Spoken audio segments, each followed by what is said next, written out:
Give them a call today for your free custom quote. 630-876-1661. That's 630-876-1661. Or visit BrucherMachining.com. That's BRUCHER Machining.com. They also provide heat treating, balancing, plating, and surface coating, welding and fabrication, plus project management. Brucher Machining guarantees to consistently deliver high-quality parts and solutions on time for reasonable prices. Yeah, everyone says that, but the proof is in the tooling. Stop by to meet their team of seasoned pros and tour the facility located in West Chicago. To learn more about how CNC machining can turn your tough project into an operational reality, contact Brucher Machining today for your free custom quote. 630-876-1661. Wesley is a truck driver. I drive a truck, and I love what I do. A truck driver with IRS troubles. They told me I owed them $43,000. It got really bad. Quite a few letters in the mail. They were talking about wage garnishment, coming after my house, my car. Yeah, they don't play around. I seriously thought that I was going to lose everything. One sleepless night, Wesley finally made a call to Optima Tax Relief at 2 a.m. Kind of figured I'd get a machine, but I didn't. I actually got to talk to an actual person in the middle of the night. He found just what he was looking for. Oh, they were great people. You need a team of people that know what they're doing. Optima Tax, they know what they're doing. Optima Tax Relief came through with flying colors. I saved an incredible amount of money. Happy don't even come close. I was absolutely overjoyed. Take Wesley's advice. If you're in any kind of trouble with the IRS, call Optima Tax Relief. Don't trust anybody else. Call Optima for a free consultation. Call 800-965-1433. 800-965-1433. 800-965-1433. Optima Tax Relief. Some restrictions apply. For complete details, please visit OptimaTaxRelief.com. On Salem News Channel, principled voices are shaping today's conversation. Scott Jennings brings clarity to the toughest debates. Josh Hammer's blistering commentary puts politics and culture on trial. And Alex Marlowe's insight connects us to what matters most. Watch anytime on Samsung TV Plus, Pluto TV, or find us on your screen at snc.tv. 3 new shows, 1 powerful lineup. Salem News Channel, across America. On February 24th, President Trump will deliver his State of the Union address to Congress. Mr. Speaker, the President of the United States. At AM 560, The Answer is throwing a viewing party, and you're invited to join us for dinner at the Meridian Banquets and Conference Center in Rolling Meadows. Enjoy dinner before the speech, and then watch the speech with AM 560's Dan Proft, Sean Thompson, Jeannie Ives, Amy Jacobson, and John Anthony. Tickets are on sale now at 560theanswer.com/party. Sponsored in part by Stephen A. Leahy with Opum Tax Advocates. It's February 3rd, and this is your Fox Daily Snapshot. Today is National Day the Music Died. The day remembers the deaths of rock and roll singers Buddy Holly, Richie Valens, and J.P. Richardson, perhaps better known as the Big Bopper. The 3 perished when their plane went down near Clear Lake, Iowa in 1959. Also on this date, in 1941, the U.S. Supreme Court upholds the federal wage and hour law, which set minimum wage and maximum work standards. The U.K. issued a set of stamps in 1998 commemorating Princess Diana, who died in a car crash in August of 1997. Born on this day in 1480, Spanish explorer Ferdinand Magellan, the first man to sail around the world. Hall of Fame quarterback for the Minnesota Vikings, Fran Tarkenton, born in 1940. I'm CJ Papa. That's your Fox Daily Snapshot. If moving safely around your home is a concern, you deserve clear answers, not a sales pitch.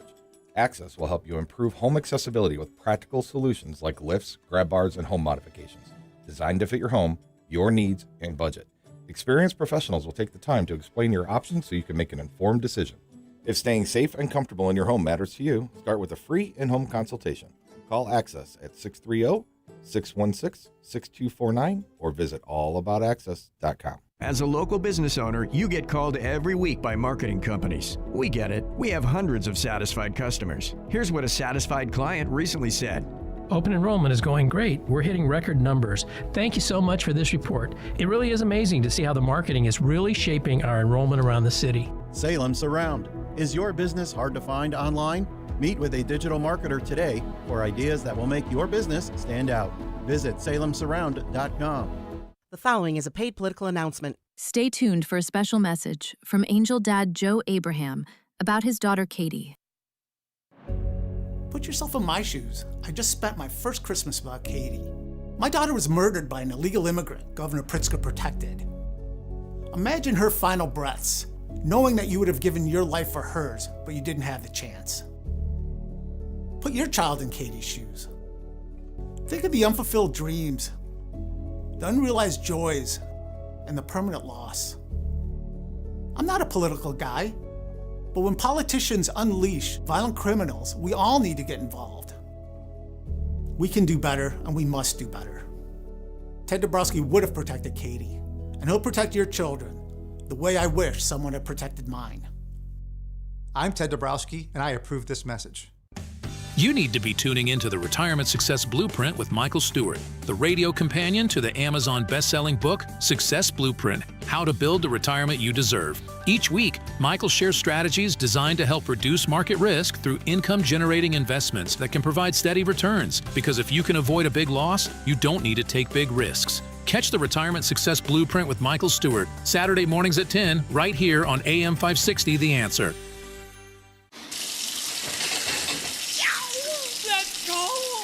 Don't get stuck with a cold shower this winter. Give CenterGuard Plumbing a call. Get a new 40-gallon water heater installed for just $1,195 for standard installation, or a 50-gallon heater for $1,295 standard installation. A proud new sponsor of AM 560, CenterGuard is offering specials on new water heaters. Old man winter is here. Don't get stuck in a cold, and the same can happen to your water heater. If you're having hot water issues or your water heater's over 8 years old, take advantage of this winter special today. CenterGuard Plumbing is Chicagoland's same-day water heater experts. Call before noon, and they can schedule your repair or install the same day on in-stock water heaters. They'll even haul away your old one no charge. You're only a text away from install today. Call 847-406-8883. Mention AM 560 to receive winter special pricing. That's 847-406-8883. Call or text 847-406-8883 or visit CenterGuardPlumbing.com. Did you know most remodeling mishaps start before construction even begins? Here's something else you should know. At Forever Remodeling, we do things differently. Every kitchen, bathroom, and basement project starts with smart planning, detailed 3D designs, a clear scope of work, and accurate pricing, all sorted out before you get started. No surprises, no stress, just beautiful results, done right the first time. Visit foreverremodeling.com. That's the number 4, EVER, remodeling.com, and schedule your free in-home consultation today. Hello, can I have your attention, please? My name is Hugh McKenzie, and I'm a devout listener of The Answer. They have partnered with Food for the Poor consistently for the last few years. In the past, I've always wanted to participate, but unfortunately never had the extra cash at the end of the year to do so. But last weekend, I received the mail, and there was a bonus check for $2,500 from Mack Truck for selling commercial vehicles. I decided that I was all in. As I mentioned, I sell commercial vehicles. Everything from Mack, Volvo, Hino, Isuzu, new and used. I've been selling for over 30 years in the Chicagoland market. Call me at 630-918-9534. Or check me out on the web. Google my name, Hugh McKenzie, and Hugh is spelled H-U-G-H, McKenzie is spelled M-C-K-E-N-T-Y. All right, thank you very much for your time. To contact Hugh McKenzie, search Hugh McKenzie on LinkedIn or call 630-918-9534. That's 630-918-9534. Signature Bank is Chicago's fastest growing independently owned business bank, a bank where relationships still matter. Signature Bank knows your name and your story. I'm Dan Proft, and I know this because Signature Bank is my business bank. Hi, I'm Bob Chivato, owner of Go Exceed and a customer of Signature Bank. By leveraging AI and machine learning, we provide data management solutions for corporations to save time and money managing their cellular devices. While we rely on machines to help us run our business, we believe personal relationships are essential. This is why we chose Signature Bank. Having a banking partner who understands our background, our business, and our priorities is fundamental to our success. Any bank can provide basic services, but having a bank that you can trust, one that looks out for you and treats your business like its own, that's irreplaceable. Signature Bank helps local businesses succeed. Want to learn how Signature Bank can help turn your business vision into reality? Call Signature Bank at 773-467-5600 or visit signaturebank.bank. Member FDIC, Equal Housing Lender.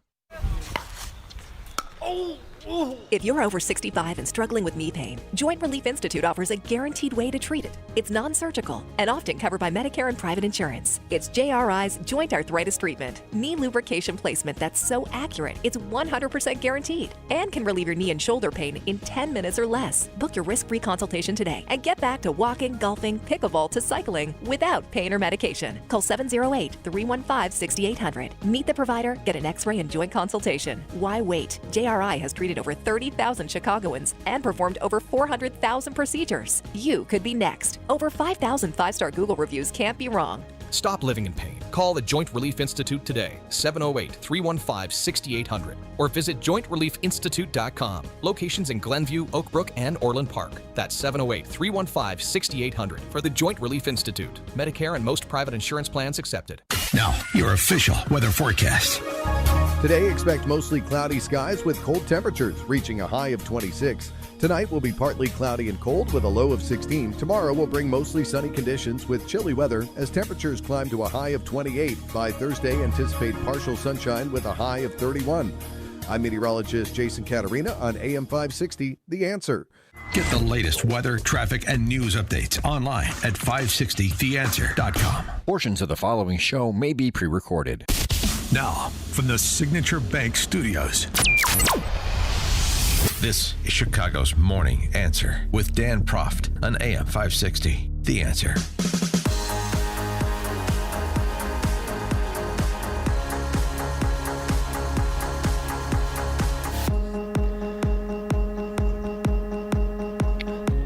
Top of the morning, Dan Proft here. I mentioned this famous observation by Hannah Arendt last week.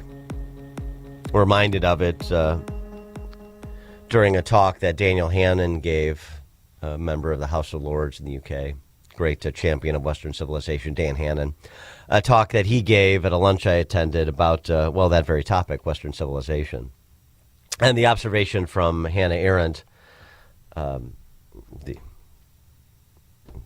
famously the author of the Eichmann Profile, Banality of Evil, the phrase that she coined, ordinary people that give over to evil, actively or passively, the explanation and part of the rise of the Nazi regime, the Third Reich in Germany. She said that civilization is attacked every generation by a group of barbarians, paraphrasing. They're called children.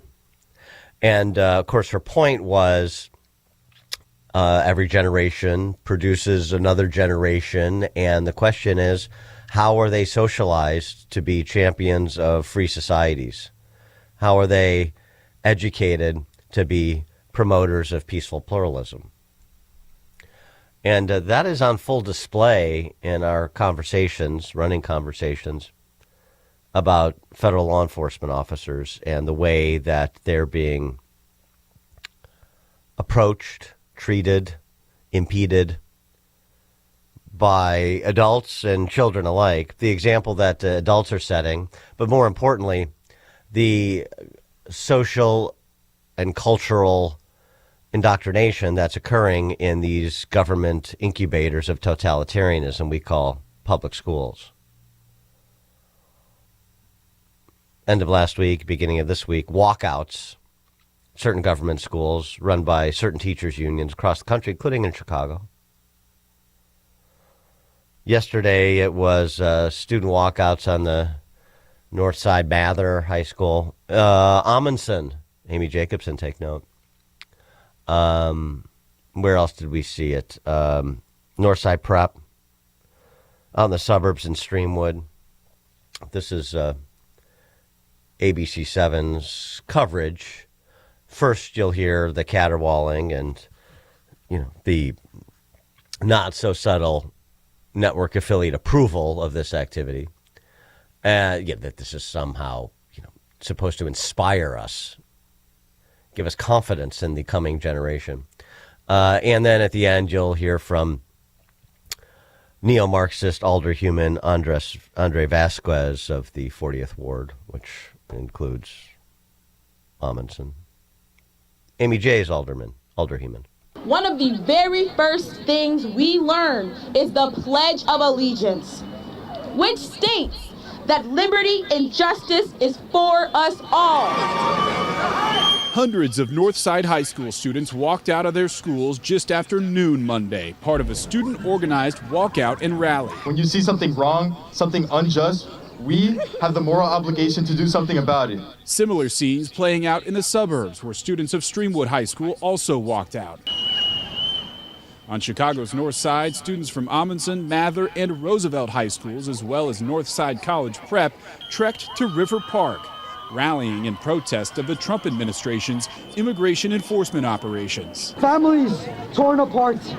Children are painfully separated from their parents. And hard-working people who contribute greatly to our economy are forced to live in fear. About a dozen students taking a turn at the mic, sharing different perspectives of the impact they say federal agents have had on their classmates, neighborhoods, and families. If you are a minority, you are a target. If you stand up to them, you are a target. They don't abide by the Constitution, and they don't abide by the law. Some referencing the deaths of 2 American citizens at the hands of federal agents in Minnesota. Others calling their peers to action. This is our chance to elect people that are for the people, that fight for the people.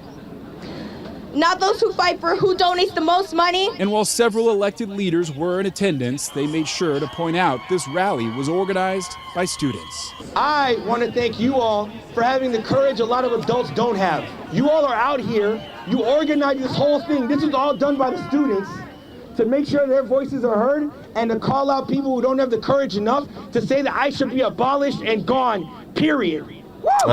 Gee, I wonder where emotionally charged students that are a little bit short on the facts and a little bit feeble on the arguments. Yeah, I wonder where they get their instruction. Right there at the end, Andre Vasquez, the elder human. Not to mention what's happening in the classrooms. 312-642-5600 if you want to give us a call or text us. Text from 847 Antioch Community High School last week, sadly. Okay, yeah, certainly check in. 630, we're paying a price for letting strangers raise our children. Yeah. Well, yeah. And it doesn't necessarily mean that it exclusively has to be homeschooling, but just the disconnect between parents and teachers and administrators in a way that was much different several generations ago. So, yeah, what are we preparing these generations for? Well, we're preparing them to perhaps work for NGOs, enjoy the ill-tempered ranks of phony public servants that are serving as political activists and usually useful idiots for people that are power mad. There's that. And unfortunately, I hate to tell you, I mean, the rhetoric you hear there from those students, they're on the razor's edge when it comes to giving over to the use of violence as a means to political ends and the belief that that's legitimate. And, of course, this has been happening all over the country. This is not just Chicagoland. We've seen example after example after example. San Leandro, California.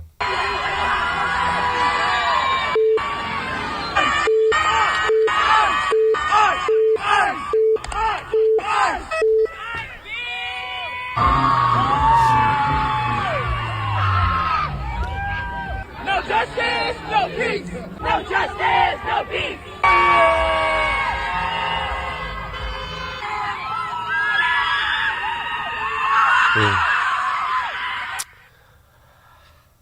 It's reasoned. F ICE. Yeah, in case you were wondering. They weren't saying go ICE. No, that gets you put in the gulag in a West Chicago elementary school. So they certainly weren't saying that. Reasoned, thoughtful, inspirational young people. A Seattle middle school teacher. They just left, but I don't know why it's making me so emotional. I guess because, like, being here in Seattle and being a teacher here in North Seattle specifically,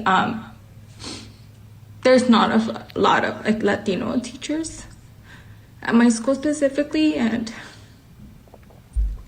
seeing, like, our community and the community I teach and, like, being so supportive,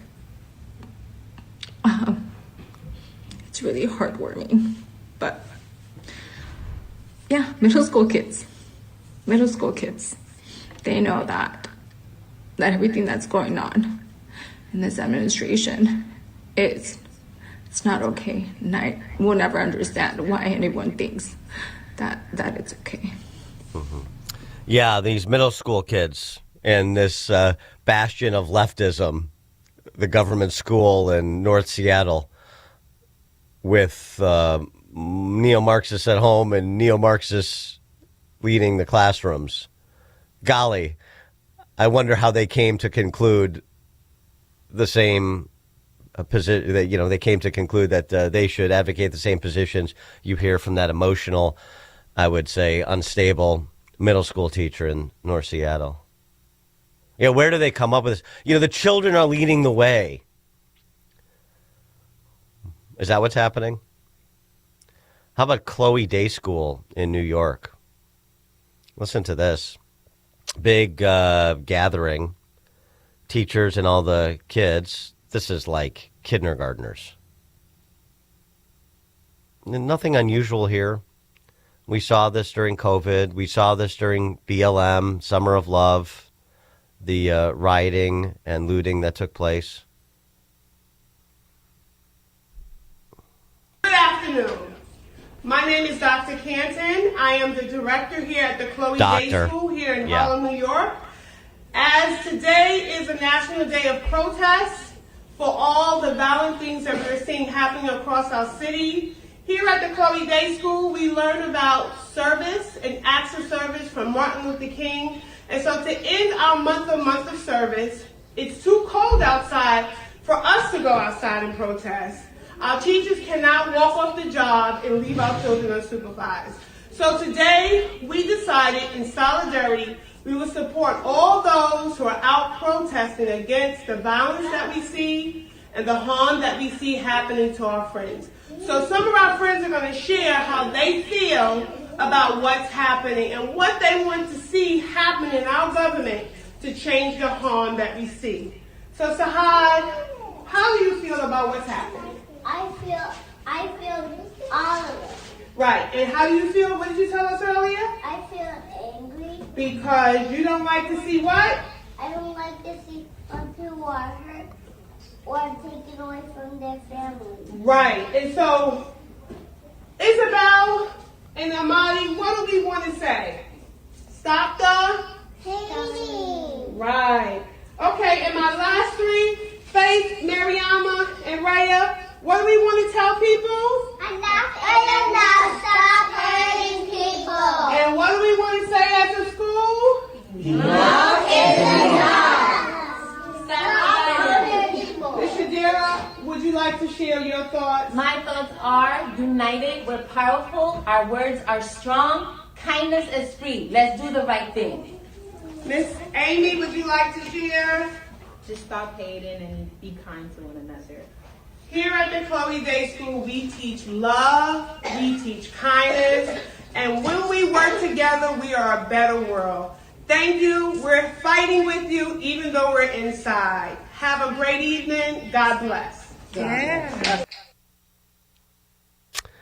The Branch Davidians have nothing on these schools, honestly.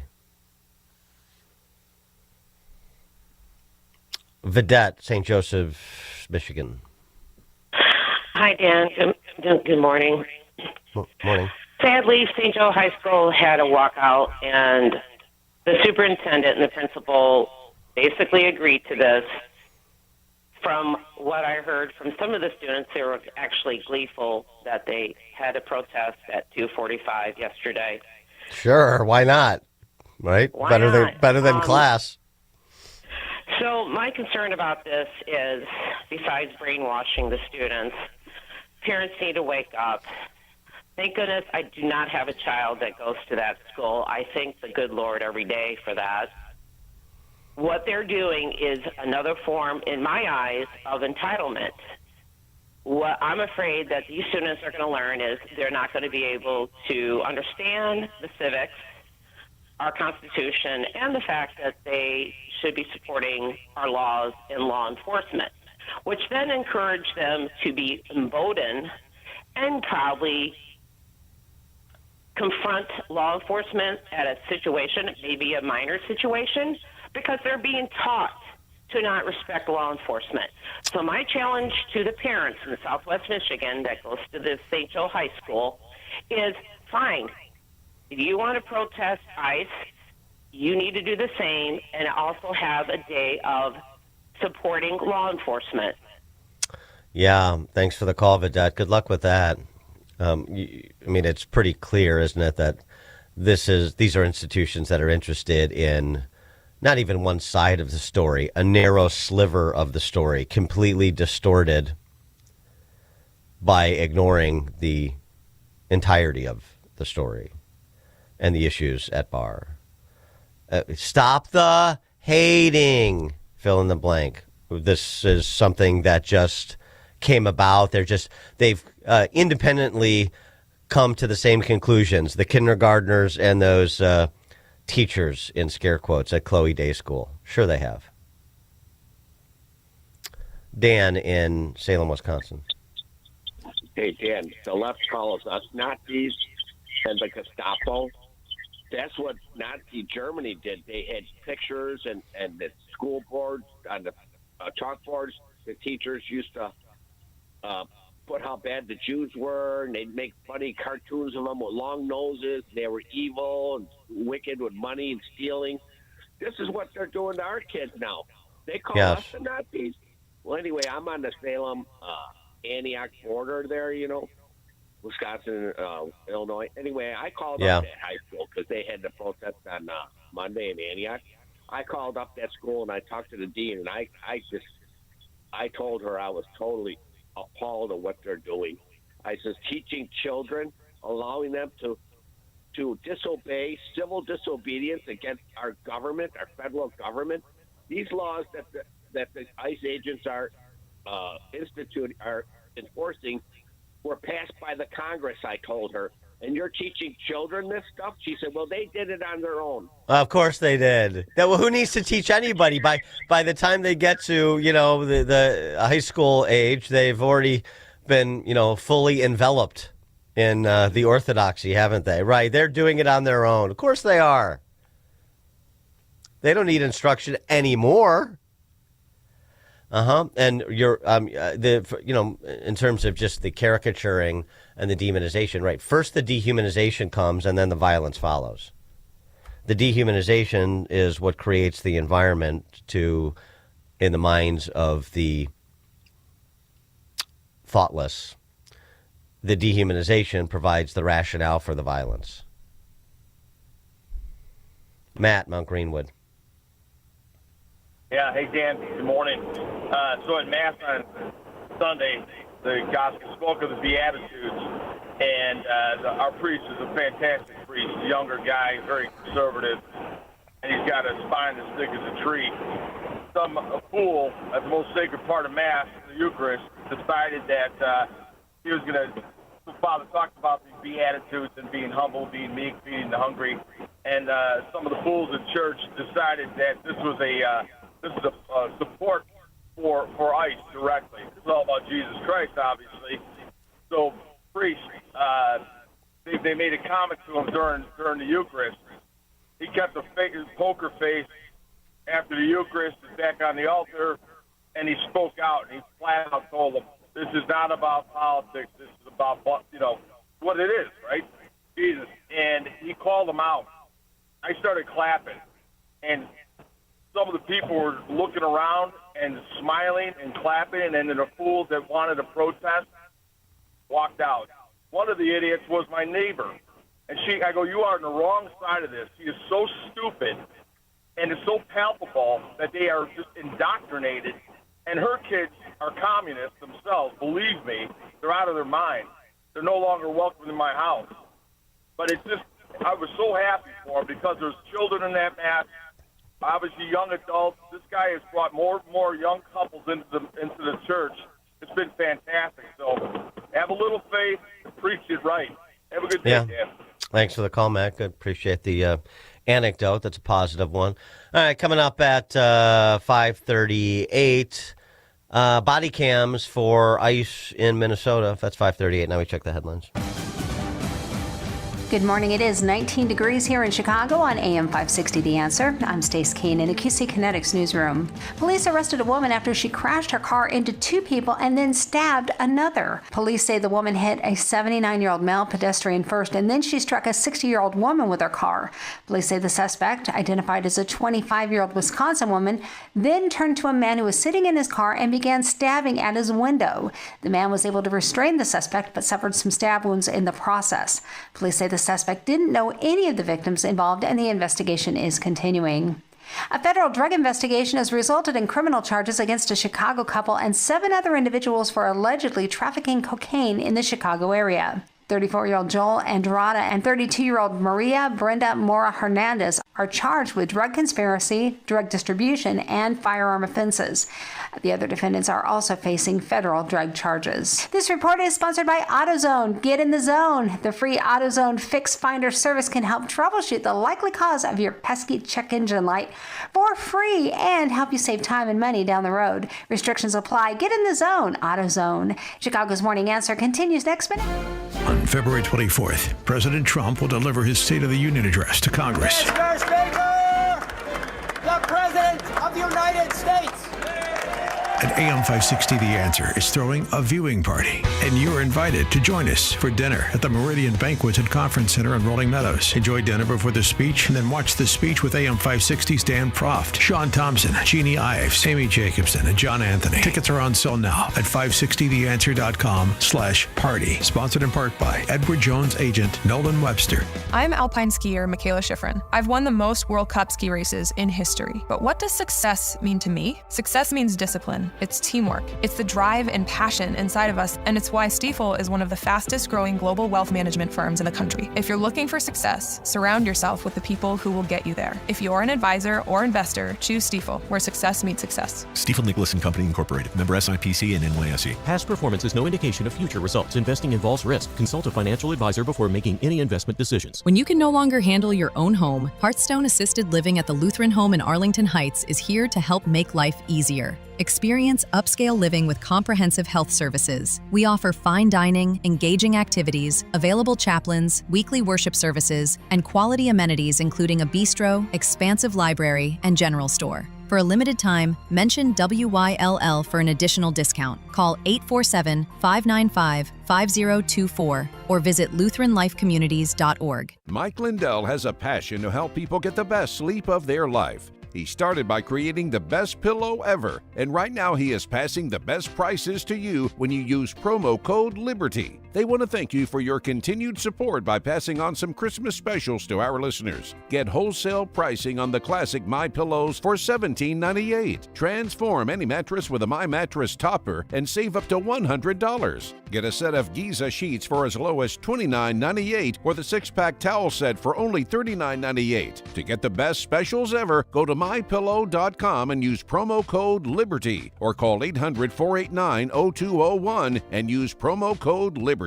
These offers won't last long, so call 800-489-0201 or go to MyPillow.com and use promo code LIBERTY. Rest easy remembering that MyPillow products come with a 10-year warranty. Call today, 800-489-0201, promo code LIBERTY. File with TurboTax on Intuit Credit Karma.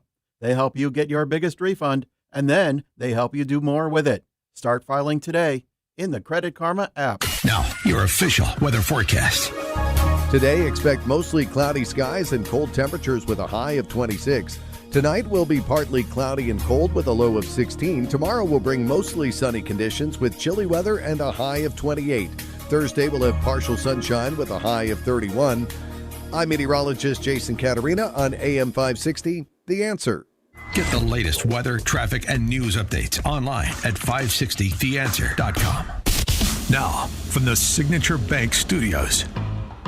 On February 24th, President Trump will deliver his State of the Union address to Congress. And AM 560 The Answer is throwing a viewing party. Tickets are on sale now at 560theanswer.com/party.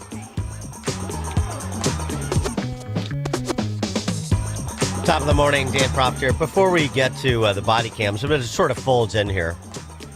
Kristi Noem's announcement that body cams are being deployed to every ICE officer, CBP officer in the field in Minneapolis, and then to the rest of the country as resources allow. Before we get to that, just a postscript on what we were talking about. I mean, one of the things that you see consistent throughout so much of this unhinged, unstable, ill-tempered behavior are offals. And I came across one of the better explanations for the existence of these offals in the wild. For example, I guess that Seattle middle school teacher said she was Latina, so she's not an angry white leftist female. She's just a angry, sad leftist female. But I mean, shades of gray there. But some other examples over the last couple of weeks. And, the thing that's such a tell and feeds into the explanation that I'll provide is that they choose to ensure that people see this by making a spectacle of themselves and posting it to social media for distribution, affirmation, criticism that can then feed more of their hysteria. People like this. Don't come on my page and say that people should be in this country legally. Don't do it. No! No! Shame! Shame! He shot her because she was queer. Are we f***ing great yet? Are we a great country? Is this one? It's f***ing great. Mm-hmm. Let's find common ground with those delicate flowers. Sure. Here's the explanation. This is good. A lot of people are wondering right now how in the world a person's brain ends up like this, because this is not how healthy, happy people act. Let me explain. Liberal women are what happens when the natural female instinct to nurture and defend and care for gets misdirected away from families and children and misapplied to whatever the liberal cause of the week is. See, women have an innate instinct to support and emotionally connect to vulnerable people. We are designed to be mama bears. And in the absence of a stable and healthy home and family, a woman will find a place to put all of that. The natural instinct to sacrifice yourself for your children gets misapplied in all the wrong directions. You want to know why so many liberal women are out there playing hero for criminal aliens and gender-confused perverts and cultures that hate them? It's because they believe they have identified groups of people who need them when no one else does. We destroyed the family, and we handed a generation of women a bunch of feminist lies and progressive slop in its place. And this is the natural result. I couldn't have said it better myself. Bravo, 312-642-5600. Give us a call or a text. Reaction to that distillation. That's about as tight a 1 minute as you're going to hear on the topic. Yes. I mean, it's sort of what I say before. This is what I mean when I say that these offals and the raffles, they treat these marginalized communities as they're just mascots. They're mascots for them. It's all this noblesse oblige, white woman's burden, mascots, right? Nobody. The best part of what she said, which is I'm sure tough to hear, since nobody else needs them or wants them, they are going to impose themselves on somebody that that they're basically just sort of colonizing, if you will, as a needy or marginalized population. And I am your new spokesman. Oh, boy. Because nobody needs them or wants them. All the feminist lies and all that. Yeah. Boy, that's good. I enjoyed that. I'm going to play it one more time. I enjoyed it so much. A lot of people are wondering right now how in the world a person's brain ends up like this, because this is not how healthy, happy people act. Let me explain. Liberal women are what happens when the natural female instinct to nurture and defend and care for gets misdirected away from families and children and misapplied to whatever the liberal cause of the week is. See, women have an innate instinct to support and emotionally connect to vulnerable people. We are designed to be mama bears. And in the absence of a stable and healthy home and family, a woman will find a place to put all of that. The natural instinct to sacrifice yourself for your children gets misapplied in all the wrong directions. You want to know why so many liberal women are out there playing hero for criminal aliens and gender-confused perverts and cultures that hate them? It's because they believe they have identified groups of people who need them when no one else does. We destroyed the family, and we handed a generation of women a bunch of feminist lies and progressive slop in its place. And this is the natural result. That should be on a continuous loop in government schools. I mean, it never would be. That's part of the problem. But, boy, it should be. Or maybe at, I don't know, Planet Fitness or the Starbucks in Hinsdale. I mean, boy, if we could infiltrate, if we could hack into their systems and just play that riff on a continuous loop where these, Chardonnay Antifa types hang out. Maybe that's a way to start deprogramming them. 312-642-5600. Best meme I saw on this was how white women feel, per this woman's riff that you just heard. How white women feel when they, screech in the direction of ICE, even if it's just social media. And it's Daenerys Targaryen, Queen of Dragons from Game of Thrones, like being hoisted up by the Unsullied, if you get the reference. If you get the reference, then you'll really appreciate it because it's a brilliant meme. But that's they're elevated to a higher plane by those unwashed masses who they're courageously representing because no one else wants to tolerate them. And I'll tell you what happens is some of them were not this way once upon a time. And they became this way because at some point they were discarded, formally or informally. And they married male impersonators. I mean, you see this, this is the suburbs of Chicago are rotten with these male impersonators. And then what ends up happening, here's the end result of that, to just follow on what you're seeing is the end result of this cultural dynamic. The end result of that is these awfuls and raffles marrying male impersonators is they get together, they take over Target and sing songs.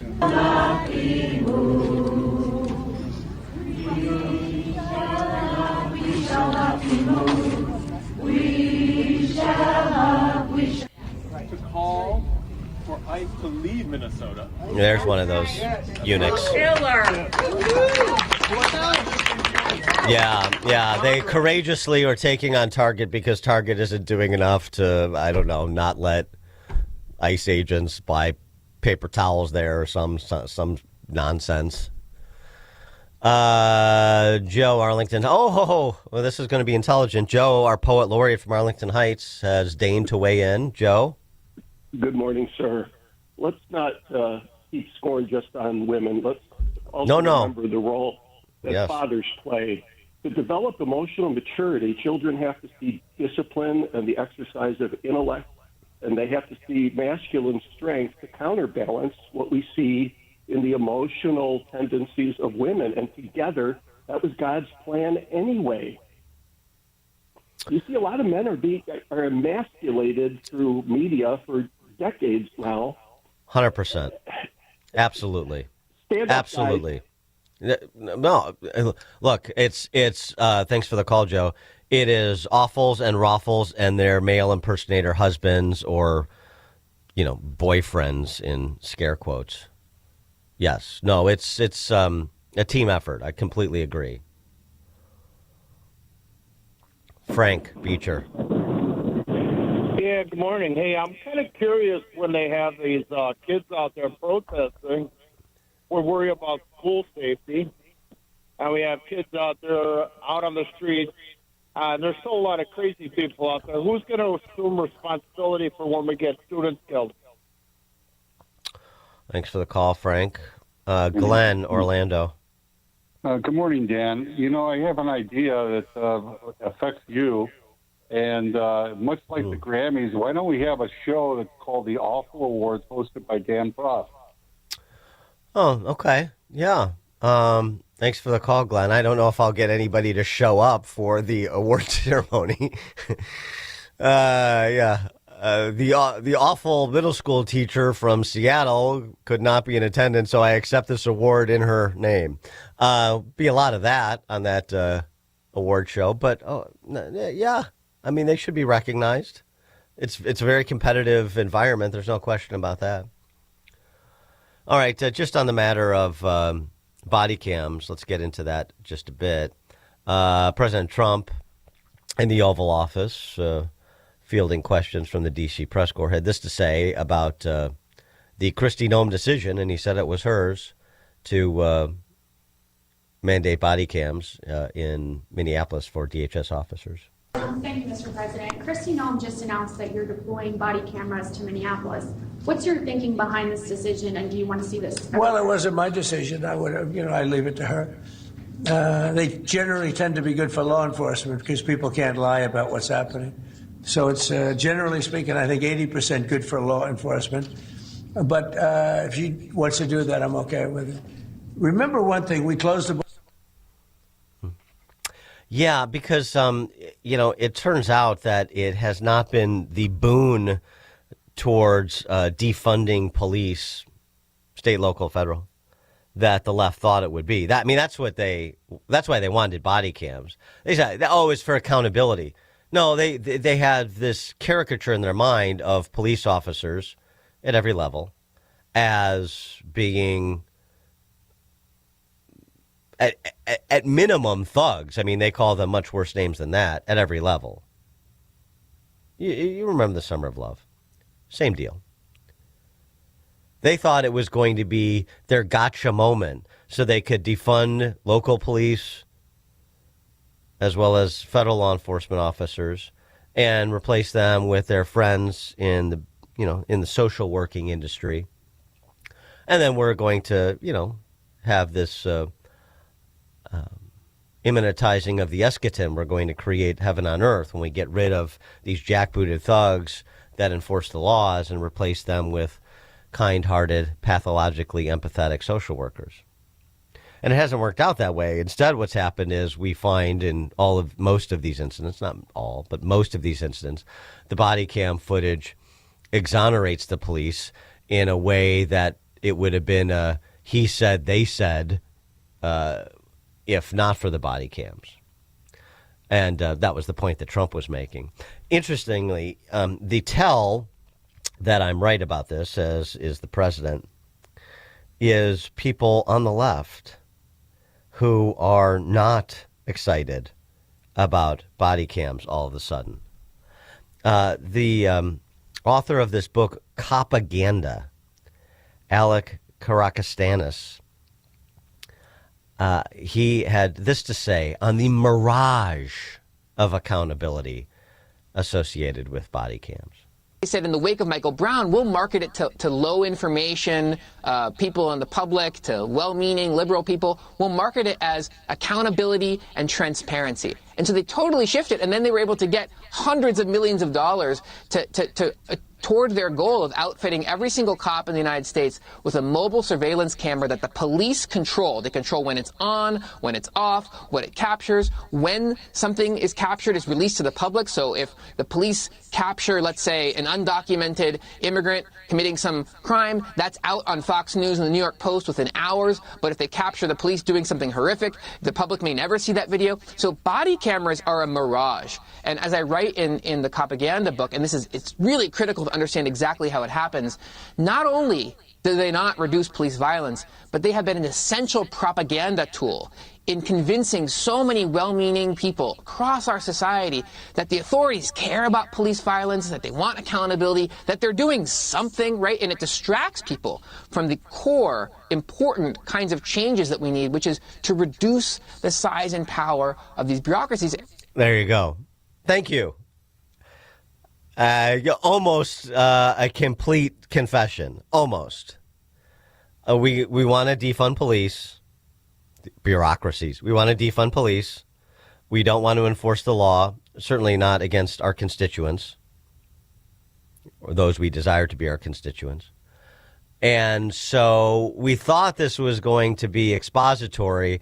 It's boomeranged on us, so let's just get rid of it. Now it's just more propaganda. Okay. Text from 847, ironic, they want to cut funding and they want them to spend more on body cams. Yeah, well, the ironies abound when you're dealing with the ever-shifting intellectual offerings from the left, don't they?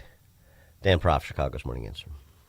The more you listen, the more you'll know. This is Chicago's Morning Answer. Morning Answer on AM 560. The Answer. At almostfreeteeth.com, they're dedicated to making smiles great again. If you have medical PPO insurance, find out how you could save 90% off on average to get a beautiful dental implant-supported smile. Check if you qualify right now at almostfreeteeth.com. Mike Lindell has a passion to help people get the best sleep of their life. He started by creating the best pillow ever, and right now he is passing the best prices to you when you use promo code LIBERTY. They want to thank you for your continued support by passing on some Christmas specials to our listeners. Get wholesale pricing on the classic My Pillows for $17.98. Transform any mattress with a My Mattress topper and save up to $100. Get a set of Giza sheets for as low as $29.98 or the 6-pack towel set for only $39.98. To get the best specials ever, go to MyPillow.com and use promo code LIBERTY or call 800-489-0201 and use promo code LIBERTY. These offers won't last long, so call 800-489-0201 or go to MyPillow.com and use promo code LIBERTY. Rest easy remembering that MyPillow products come with a 10-year warranty. Call today, 800-489-0201, promo code LIBERTY. Hey, it's Scott Tucker and my new co-host, Amy Jacobson, on AM 560. We wanted you to know that we have a special show every Sunday morning at 7 a.m. here on AM 560, The Answer. It is Retirement Dakota with Scott Tucker and Amy Jacobson. It's every Sunday morning from 7 to 9 a.m. 2-hour show, 2-hour radio extravaganza. Amy, we're going to tantalize the listening public and the listening private with all kinds of retirement planning information. So tune in at AM 560 Sunday mornings at 7 a.m. Rick Borick talks about the emotions of stock market investing. At what point would you rethink your decision that you're invested in the stock market? And you'll notice that someone who answered that question 6 months ago saying, I'm not going to panic until it's down 30%, calls you up on the phone and says, it's down 8, what's going on? And I says, what happened to the 30% guy, right? Unleash Your Wealth, Saturday at 7 a.m. and 2 p.m. on AM 560, The Answer. Do you want to stash away some secret stuff? Park it right here in the Parker bedroom from Penny Mustard. Their top-selling bedroom collection. The classic Louis Philippe-inspired design blends with just about any decor. From Main Street, USA to Park Avenue. But what really sets it apart is the secret storage. The Parker collection features secret storage areas, including the 4-post bed. You know, for extra parking. The Parker bedroom, starting at $10,213 at Penny Mustard. 6 Chicagoland showrooms. PennyMustard.com. If you or someone you love are getting high quotes for dental implants, visit almostfreeteeth.com today. With a medical PPO insurance plan, it's possible to save 90% off on average to be able to smile again. Check if you qualify now at almostfreeteeth.com. AM 560, The Answer. Got a couple of texts wanting to get a copy of that clip explaining awfuls for personal use. I'll post it to my X account at Dan Proft, and you can grab it there if you'd like. Coming up at 6:06. Well, we're 6 weeks from a primary election in Illinois. Are you paying attention yet? Let's talk about the governor's race and any other races you're interested in so that we establish a foundation where we'll do, regular check-ins between now and March 17th. How's that? The governor's race and the Illinois primary election 6 weeks out at 6:06. It's now 6 o'clock on AM 560. It's day 4 of the partial government shutdown. I'm Dave Anthony, Fox News, and perhaps the last one. If everything goes according to plan here on the Hill today, this partial government shutdown should be over by some point later today. Fox's Bill Malugin in Washington. President Trump decided to get involved. He urged a handful of House Republicans to drop their demand to attach the GOP voter ID law known as the SAVE Act to this package of government spending bills. Speaker Johnson says now just isn't the time for that. This is a funding package right now, and I don't think we need to be playing games with government funding. That funding's through September, but not for Homeland Security, which only gets 2 weeks of money, as Democrats, including Congressman Jim McGovern, demand ICE reform. I will not vote for business as usual while masked agents break into people's homes without a judicial warrant. in violation of the Fourth Amendment. And after all the anti-ICE protests in Minneapolis and 2 deadly shootings, every federal law enforcement officer in the field in Minneapolis, including Border Patrol and ICE agents, are being given body cameras, Homeland Security Secretary Kristi Noem says. And as funding is available, she says the body camera program will be expanded and deployed across the country. Fox's Jared Halpern. The search continues for the mother of NBC Today show host Savannah Guthrie, believed kidnapped Saturday night in Arizona. The Pima County Sheriff says given the nature of the crime scene at Guthrie's home, he believes she was taken by force with evidence pointing in the direction of her being harmed in the process. And it's a race against the clock. The 84-year-old has medical conditions that require medication, and if doses are missed, it can be fatal. The sheriff says Nancy Guthrie's medication, wallet, and phone were found inside the home. We have been told that investigators are going door to door, asking neighbors for any door camera footage they may have. The sheriff also says there were security cameras at the Guthrie home, which they are also looking at. Fox's Alicia Cunha in Tucson, and NASA is delaying its Artemis 2 moon mission till March at the earliest. America's listening to Fox News. WIND, Chicago. Good morning. It's 19 degrees here in Chicago on AM 560 The Answer. I'm Stace Keene in the QC Kinetics newsroom. The deadline is come and gone for travelers who've been flying domestically without Real ID compliant ID cards. Fox's Jeff Manasso has what you need to know. Real ID began being fully enforced last May. Those without it given a warning until Sunday, when travelers without an acceptable form of identification like Real ID or a passport began paying a $45 Confirm ID fee. TSA says 94% of flyers are compliant, like these we ran into here in Chicago. I think they need to fix things a little bit. Realistically, I don't think it's the biggest deal. An important note, the Real ID $45 fee is only valid for 10 days, so people without proper ID traveling for 2 weeks will have to pay twice. You can update your state IDs at your local DMV. The Real ID Act was passed by Congress in 2005. Jeff Manasso, Fox News. There was another anti-ICE protest in Chicago yesterday, but this time it was high schoolers. Students from 4 area high schools took to the streets with handmade signs marching to River Park and Lincoln Square, where they were joined by local politicians for a rally. The students say they're demanding an end to violent immigration policies. And there was a surprising discovery inside a distillery in Illinois. Fox's CJ Papa has more. A fully loaded gun dating back to the days when gangster Al Capone ruled the bullet-riddled streets of Chicago is found at Thornton Distilling Company, located at the oldest standing brewery in the state. Officers from the Thornton PD ran the gun's serial numbers and confirmed the weapon is not connected to any criminal syndicates. CJ Papa, Fox News. This report is a service of Goldilocks, offering Chicagoland's state-of-the-art smart security systems to protect your home or business. AM 560 listeners receive 3 months of monitoring free with new installs. Get peace of mind by calling Goldilocks at 708-889-5600. Again, that's 708-889-5600. A check of the roads is coming up in 2 minutes on AM 560 The Answer. On February 24th, President Trump will deliver his State of the Union address to Congress. Mr. Speaker, the President of the United States. And AM 560 The Answer is throwing a viewing party, and you're invited to join us for dinner at the Meridian Banquet and Conference Center in Rolling Meadows. Enjoy dinner before the speech, and then watch the speech with AM 560's Dan Proft, Sean Thompson, Jeannie Ives, Amy Jacobson, and John Anthony. Tickets are on sale now at 560theanswer.com/party. Sponsored in part by Stephen A. Leahy with Opum Tax Advocates. This President's Day, Pure Talk is honoring Jackson and Lincoln by offering unlimited talk, text, and plenty of data for just $25 a month. Meanwhile, Big Wireless is honoring Benjamin Franklin by charging families hundreds of dollars for the same 5G service. What's up with that? Ben Franklin wasn't even a president. When you switch to Pure Talk, you'll be in business with an American wireless company that supports our vets in a big way and keeps all their customer service in this country. That's important. And you'll be on the same towers the big carriers use, so you'll get the same 5G service without the inflated price. So hang on to your Benjamins and switch to Pure Talk for a Jackson and a Lincoln. No contract, no hidden fees. Dial pound 250, say Mike Rowe, and you'll get 50% off your first month when you switch. That's pound 250, Mike Rowe, for an American wireless company that is truly unprecedented. Pure Talk. At Signature Bank, going the distance for business banking customers is what we do every day.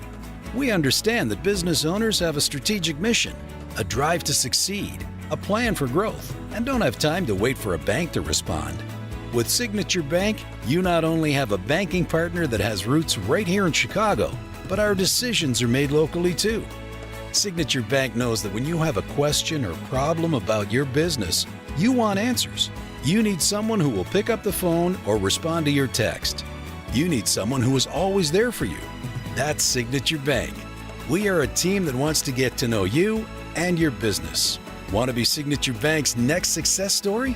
Give us a call today at 773-467-5630 or visit us online at signaturebank.bank. Member FDIC Equal Housing Lender.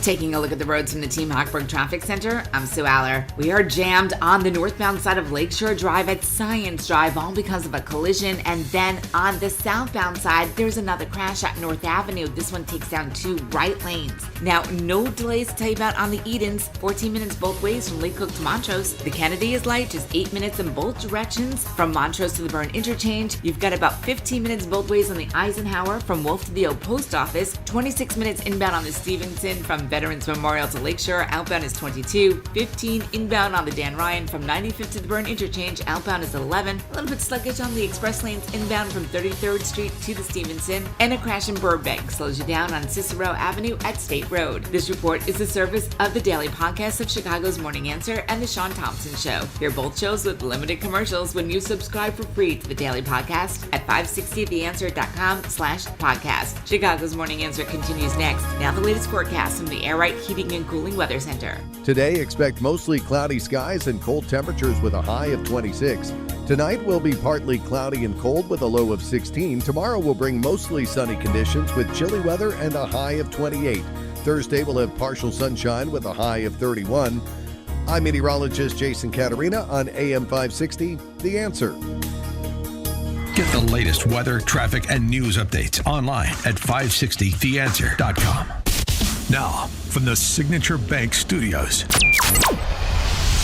this is Chicago's Morning Answer with Dan Proft on AM 560, The Answer.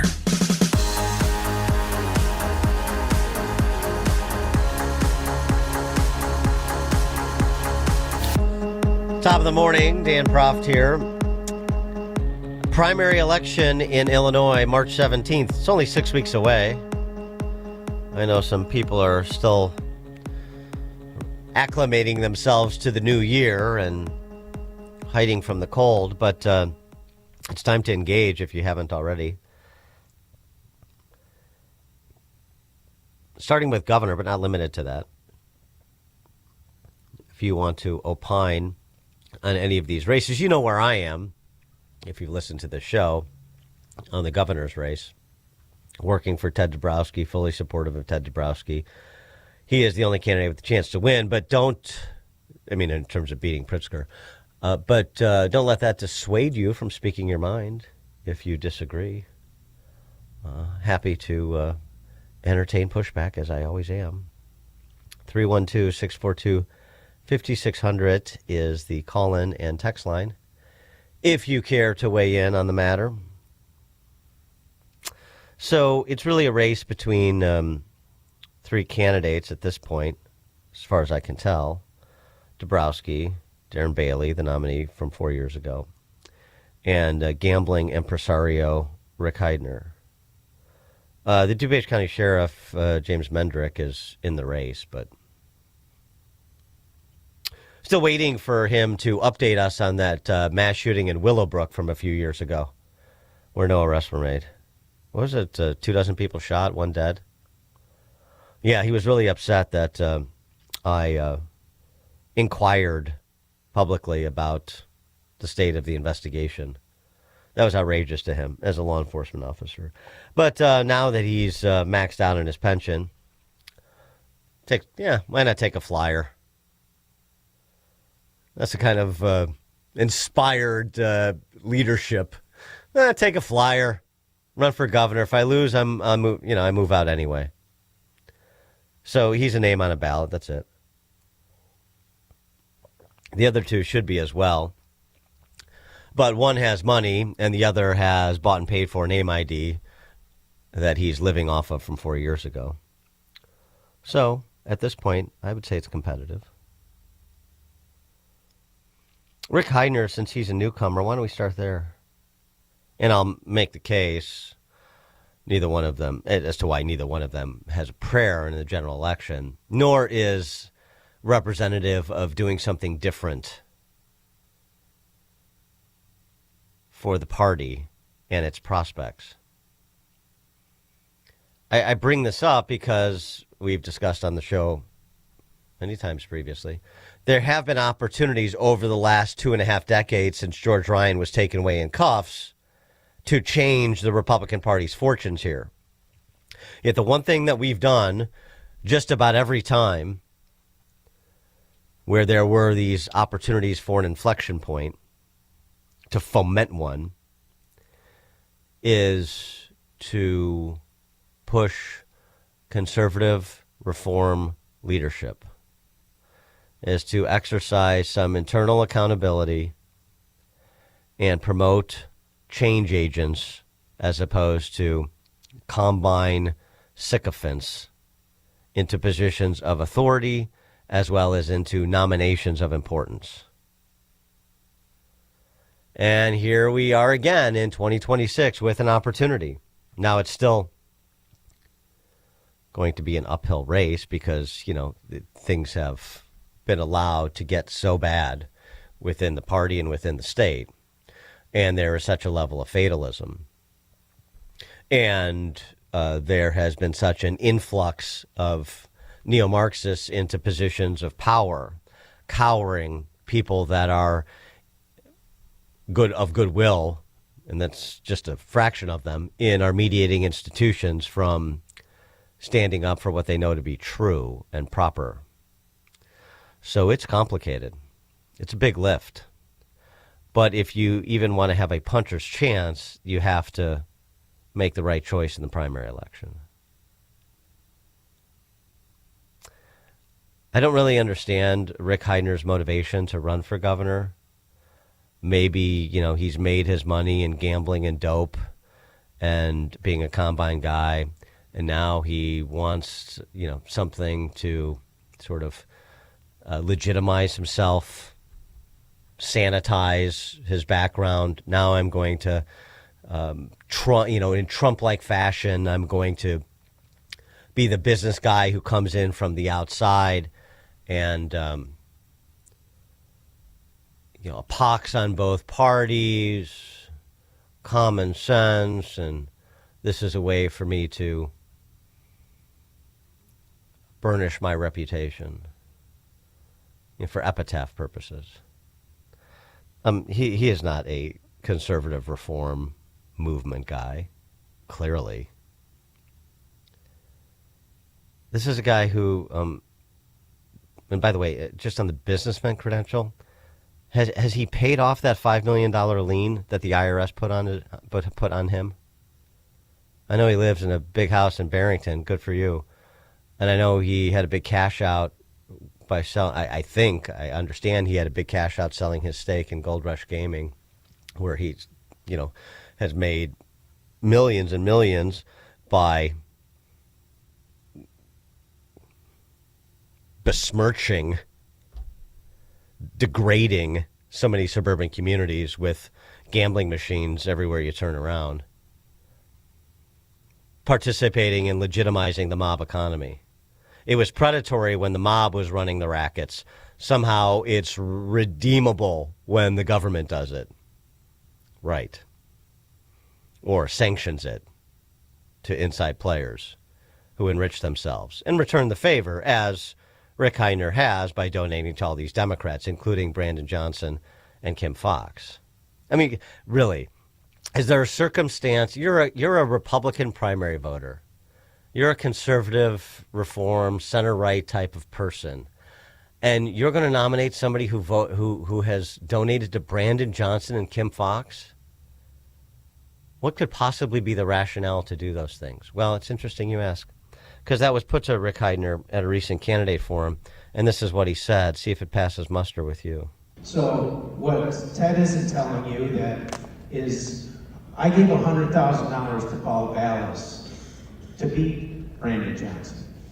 And unfortunately, Paul lost. And I do a tremendous amount of business in the city of Chicago. I have many, many buildings, and I also have always wanted to, have one of my businesses expand into Chicago.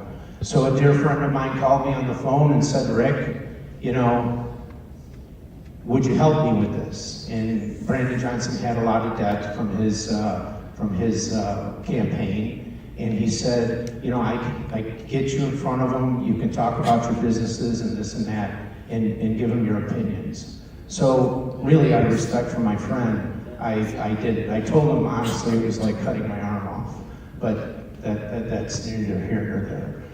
Paul Vallis called me, by the way, after he lost, and he asked me to help him even more because he had debt, and I did that also. So the Kim Foxx thing, that was a huge mistake. So that I apologize to everyone for, and that one there, I really can't even forgive myself for. So I apologize for that. Thank you very much. Well, why are you sorry? It was a huge mistake. Explain. You made a mistake because you thought X and you came to learn Y. What is it that you didn't know about Kim Foxx? What is it that motivated you to donate to Kim Foxx? And by the way, my friend came to me to help Brandon Johnson retire some campaign debt. And if I made a donation, then he would listen to me talk to him about my business interests and ostensibly help me. I mean, that is the definition of the bipartisan combine pay-to-play culture. But somehow that's going to translate into conservative reform policies now that he's running around parroting the stale GOP boilerplate of less spending and less taxes. Let's root out the corruption. Let's root out the corruption? You mean like corruption like Rick Heidner and his pay-to-play schemes? Rick Heidner's licensures to turn every square piece of property he owns into a gambling den, from the rooms to gas stations.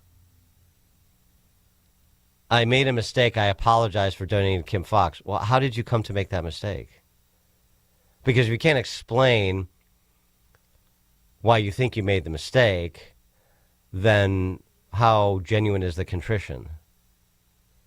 What exactly was the mistake? How did it happen? And Brandon Johnson. And by the way, there are another dozen Democrats, socialists, he donated to.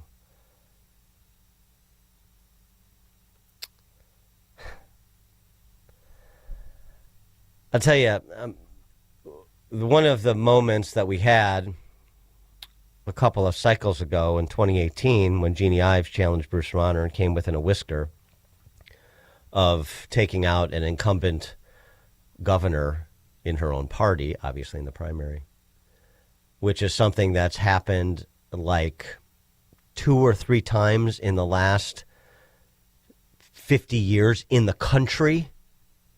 How unusual that is. What it takes for a governor to get taken out in his party's primary. Not surprisingly, rare thing. Almost happened. And it would have happened had people paid attention a little bit earlier and had the full inventory of Bruce Rauner's record that we're still living with, by the way, for example, sanctuary state.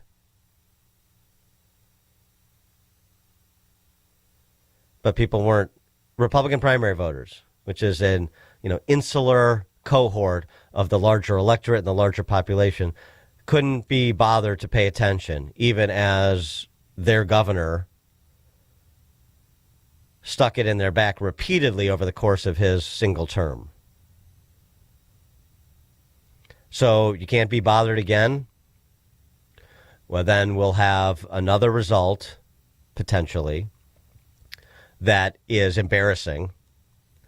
Another blowout come November. More fatalism and finger pointing and saying this state is blah, blah, blah. Okay, well, so what's your part in this state being a disaster that you want to escape? There have been opportunities presented. Have you at least acted in furtherance of trying to seize them and bring others to that same point of seizing the opportunities when people step up and present you with one? Or are we going to bite the hand that feeds us, metaphorically, one more time?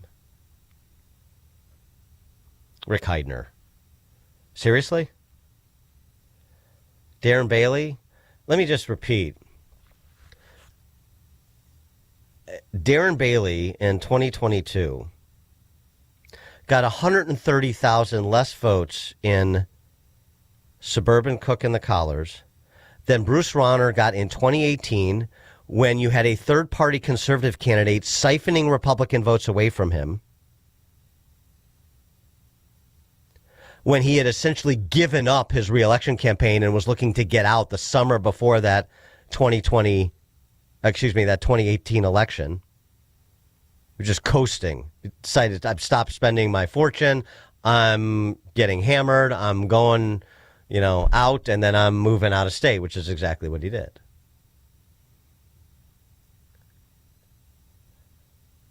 He lost by pretty close to a historic margin. I think Don Clark Netsch made a loss by Jim Edgar by slightly more. But it was 16 points? He gets blown out by 16 points. He has a conservative Republican candidate in Sam McCann, former state senator, running against him, siphoning Republican votes away from him. And he still got, Rauner did, 130,000 more votes in suburban Cook and the Collars than Bailey did. Historically catastrophic numbers in Chicagoland. Cannot win. No chance. And I'm not going to talk out of school, because I was intimately involved in that campaign. But I will characterize what happened in school. And what happened in school is another cautionary tale about somebody with Springfield fever who is wildly arrogant about things he does not know, and is impervious to reason, and is surrounded by sycophant nitwits. Nothing's changed. In fact, it's rather hilarious that some of the people supporting Bailey are the ones who gave fodder to Pritzker to put both Bailey and me through this kangaroo court of the Illinois State Board of Elections amid allegations of illegal coordinating, which finally that was dismissed. I won the complaint against Pritzker. Wasted a year of everybody's lives, including Bailey's, the guy they support now, with salacious charges and silliness. These self-destructive ankle biters within the conservative ranks. This is separate and distinct from the Republican Party writ large. They've been around for a long time. The names change, the behavior doesn't. And it's another problem we have. Why we can't see our way fit to nominate electable, the most conservative candidate who can win, the Buckley rule. Electable conservative reformers. And conservative reformers that, even if in defeat, will make us proud of their candidacies, give us something to build on because they are professional and intelligent and thoughtful and unyielding, principled. So here we are again in 2026. And the choice couldn't be more stark. Not if you have any interest in any of those things I said. The prospect of winning and the prospect of having something to build on, even if you didn't, because you're going to have a credible, thoughtful representative who will advance the flag for conservative reform that he or somebody else can then pick up next cycle and the cycle after that. We've been in the wilderness for more or less for 2 decades with that minor Rauner interregnum that ended up costing us more ground than we perceived we had gained in 2014. So it may take a cycle or two or three, particularly when you're talking about legislative races and the balance of power in the General Assembly.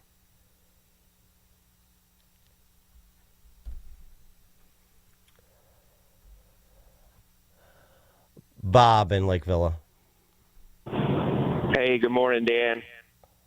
I, like many other of your listeners, have been suckered in the past in the GOP primaries, and obviously the people that we get voted in haven't been doing the job that us conservatives really like. And I value your opinion along with Sean's, and was just wondering if you're going to put out a list of your recommendations for the GOP primary.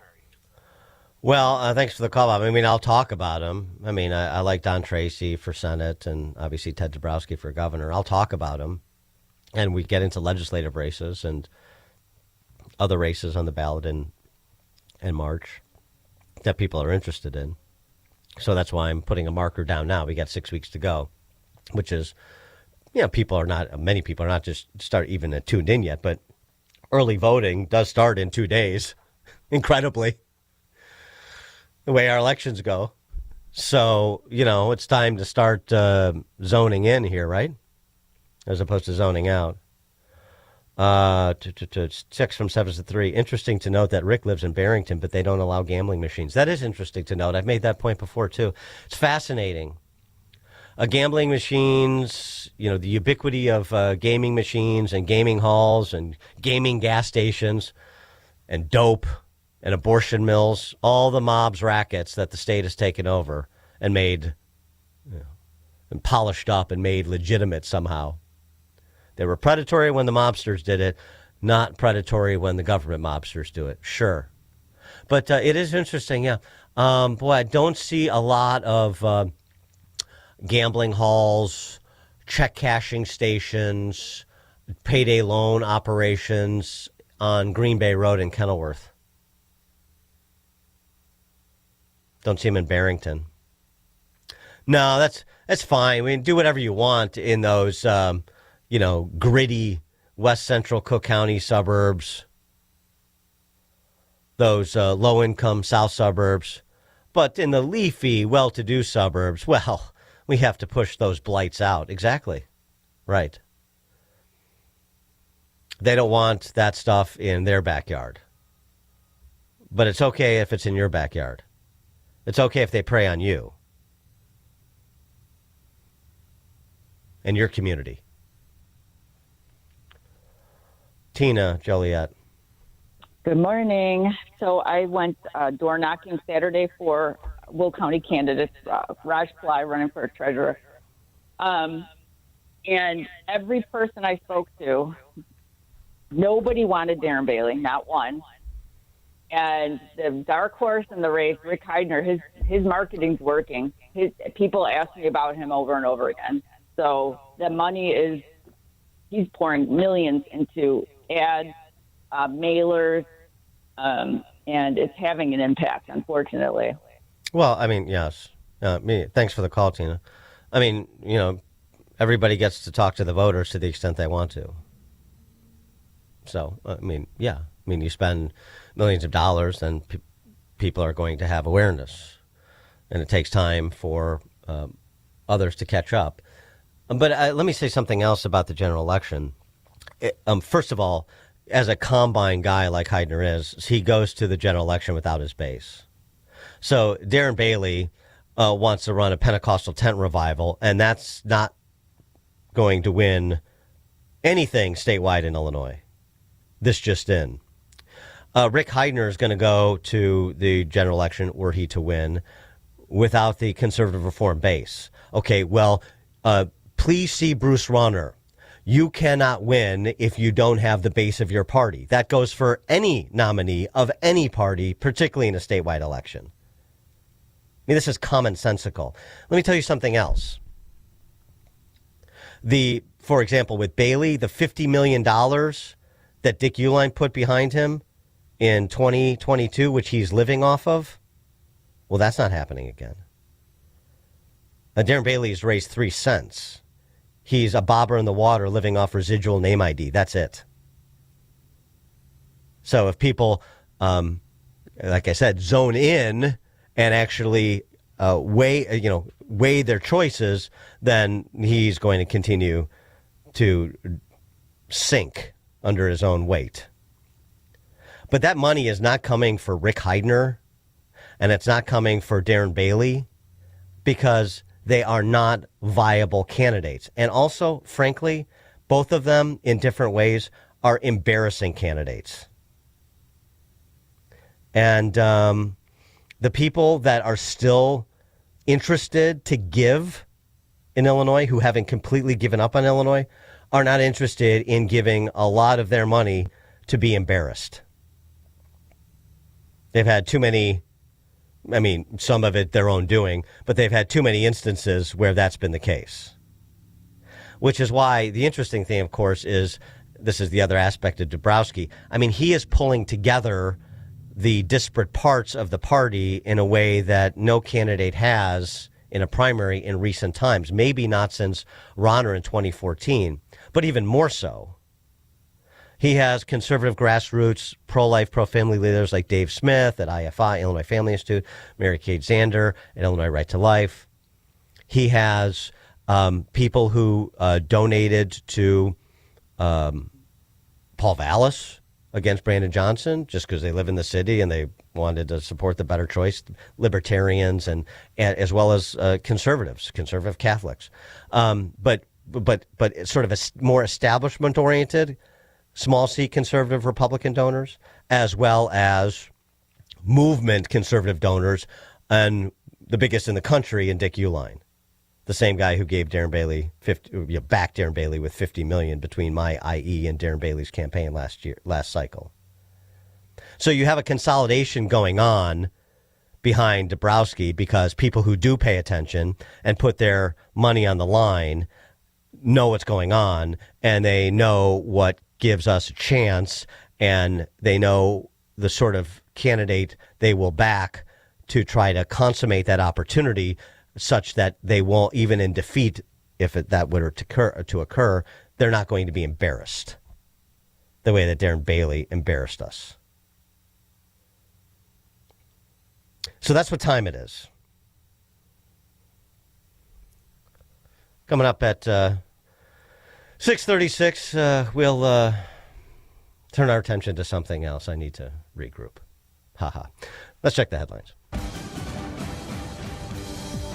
Good morning. It is 20 degrees here in Chicago on AM 560 The Answer. I'm Stace Keene in the QC Kinetics newsroom. The city of Harvey is trying to navigate leadership following the sudden and unexpected passing of Mayor Christopher Clark on Friday. Council members were at a special meeting last night where they failed to pass a vote which would appoint an acting mayor. In the meantime, Mayor Pro Tem Shirley Derwinski will be in charge of running the city and the council meetings. Police are investigating after a body was pulled from the Chicago River on Monday morning. Police say the woman's body was found in the 2200 block of Halsted Street. Police have not said if they believe foul play was involved. And there was another anti-ICE protest in Chicago yesterday, but this time it was high schoolers. Students from 4 area high schools took to the streets with handmade signs, marching to River Park and Lincoln Square, where they were joined by local politicians for a rally, the students demanding an end to violent immigration policies. This report is a service of AlmostFreeTeeth.com. Big savings on full mouth dental implants are here at AlmostFreeTeeth.com. Medical insurance can make what used to cost a fortune surprisingly affordable. Don't wait. Take the 60-second quiz to see if you qualify at AlmostFreeTeeth.com. A check of the roads is coming up in 2 minutes on AM 560, The Answer. On February 24th, President Trump will deliver his State of the Union address to Congress. Mr. Speaker, the President of the United States. And AM 560 The Answer is throwing a viewing party, and you're invited to join us for dinner at the Meridian Banquets and Conference Center in Rolling Meadows. Enjoy dinner before the speech, and then watch the speech with AM 560's Dan Proft, Sean Thompson, Jeannie Ives, Amy Jacobson, and John Anthony. Tickets are on sale now at 560theanswer.com/party. Sponsored in part by Edward Jones agent Nolan Webster. Safety. It's so important at your industrial facility. You need to keep your personnel safe and meet OSHA requirements. One problem with your ladders, platforms, or safety guards, and you could be facing costly fines. Vans Industrial helps you meet OSHA standards to keep your employees safe. Hi, I'm Dave Van Camp, president of Vans Industrial. As a business owner, I realize the importance of keeping my employees safe, and I'm here to offer my expertise. Vans Industrial is a specialty contractor uniquely equipped to design, fabricate, and install safety equipment, including walkways, handrails, stairways, and machinery guards. Our Vans Industrial team can inspect existing systems, engineer solutions, fabricate quality goods, and install them with trained pros, all making a safer environment for your employees. Call 833-VANS-IND for a free inspection of your facility. Interested in what else they do? Visit vansindustrial.com. That's VANS Industrial.com. Quality craftsmanship since 1964. Are you confident your IT systems are rock solid? There could be cracks you don't see. Don't leave your technology to chance. Take the Access One $10,000 challenge to find out. For more than 30 years, Access One has helped businesses strengthen their security, protect their data, and improve resistance to cyber vulnerabilities, all with reliable U.S.-based support. And here's our promise. If our experts can't identify at least one measurable improvement to your IT systems and processes based on NIST or CIS regulations, we'll reward your compliance excellence with $10,000. This free, confidential risk assessment is available to businesses with 25 to 500 employees, and it's a great way to verify your IT is secure and efficient.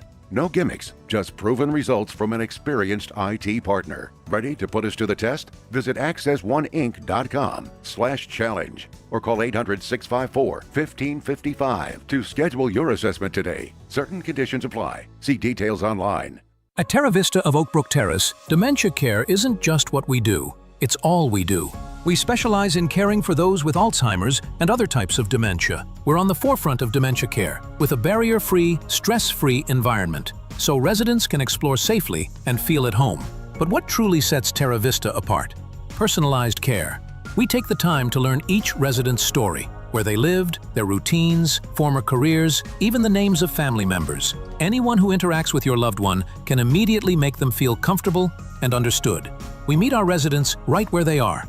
Residents stay strong and engaged with multi-sensory activities, music, art, horticulture, our beautiful 18,000 square foot outdoor space, and even a personal trainer.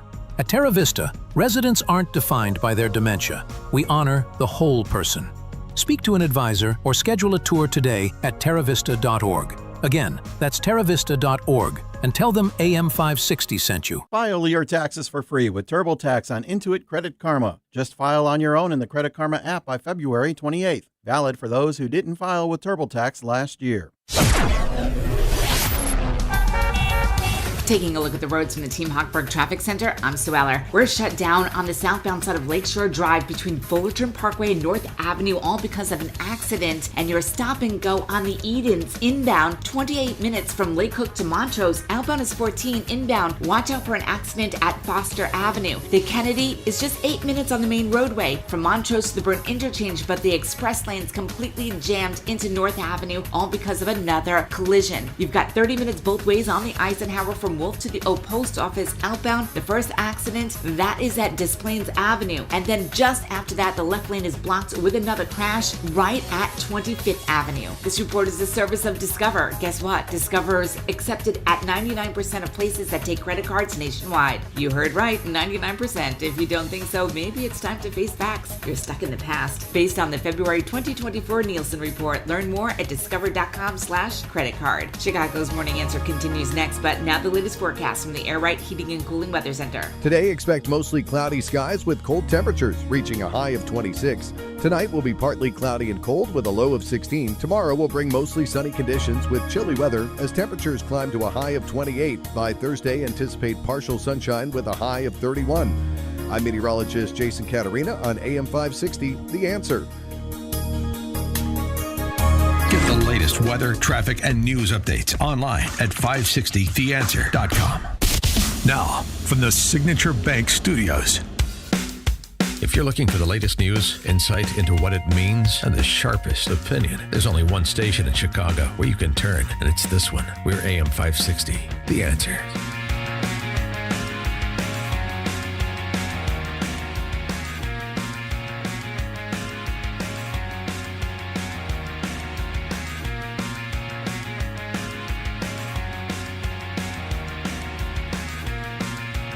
Top of the morning, Dan Proft here. Staying local for a moment.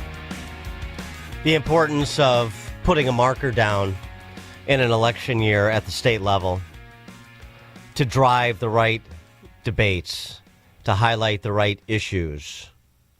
And were Republicans able to pull an upset anywhere to sustain the push on these issues? I'm talking, for example, about the Pritzker-Purge law, the so-called Safety Act.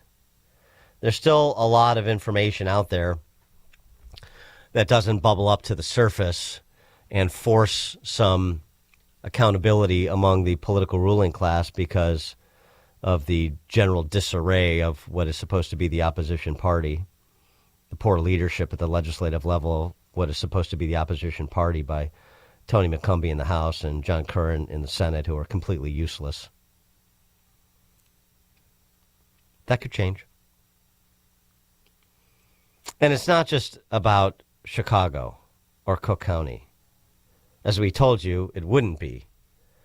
From 2021 to present. And thankfully, we have some sheriff's offices around the state who are willing to call it out, like in Grundy County. Grundy County Sheriff's Office posts on Facebook. Deputies dispatched on January 31st, along with Minooka Police, to a trailer park for stabbing victim. Listen to this story. It's also a Why Dan Proft is Single episode. Upon arrival, police located a dude with multiple stab wounds. The offender, well, the dude's name is Mark. The woman's name is Kelsey. The Kelsey arrested for aggravated battery with a deadly weapon. She went to jail since October of last year. So let's see, October, November, December, January, 4 months. Since October of last year, deputies have been called to that residence 7 times for domestic-related circumstances. In December, both Mark and Kelsey were arrested for domestic battery. January 5th, deputies again called for domestic. Deputies made contact with Mark. Mark told them Kelsey showed up at his residence intoxicated. Mark didn't answer the door when the deputies knocked. He didn't want to get in trouble for violating pretrial release conditions. Oh, pretrial release. Mark agreed to return to his residence. He appeared very frantic. When asked if Kelsey was inside, he did tell deputies she was hiding inside in the bathroom. Kelsey was removed from the residence. A report was sent to the state's attorneys for violations of the pretrial release conditions. This is the sheriff's office. The sheriff's office's commentary. Kelsey was, here's yet another example of the Safety Act and pretrial release conditions failing. 7 times since October, we've been called to the same house for domestic violence, only to find violation after violation of pretrial release orders. Now we have a stabbing victim. Sometimes people need to be held in jail. What a concept. Preventable crimes. Victims who could have been prevented from being victims all over the state, not just in Chicago, not just in Cook County. 312-642-5600 is our call-in and text line. Of course, also in Cook County, a Calumet City man accused of joining 2 others in a violent robbery downtown had been out of custody for less than 4 days for allegedly attacking security guards at a River North hotel.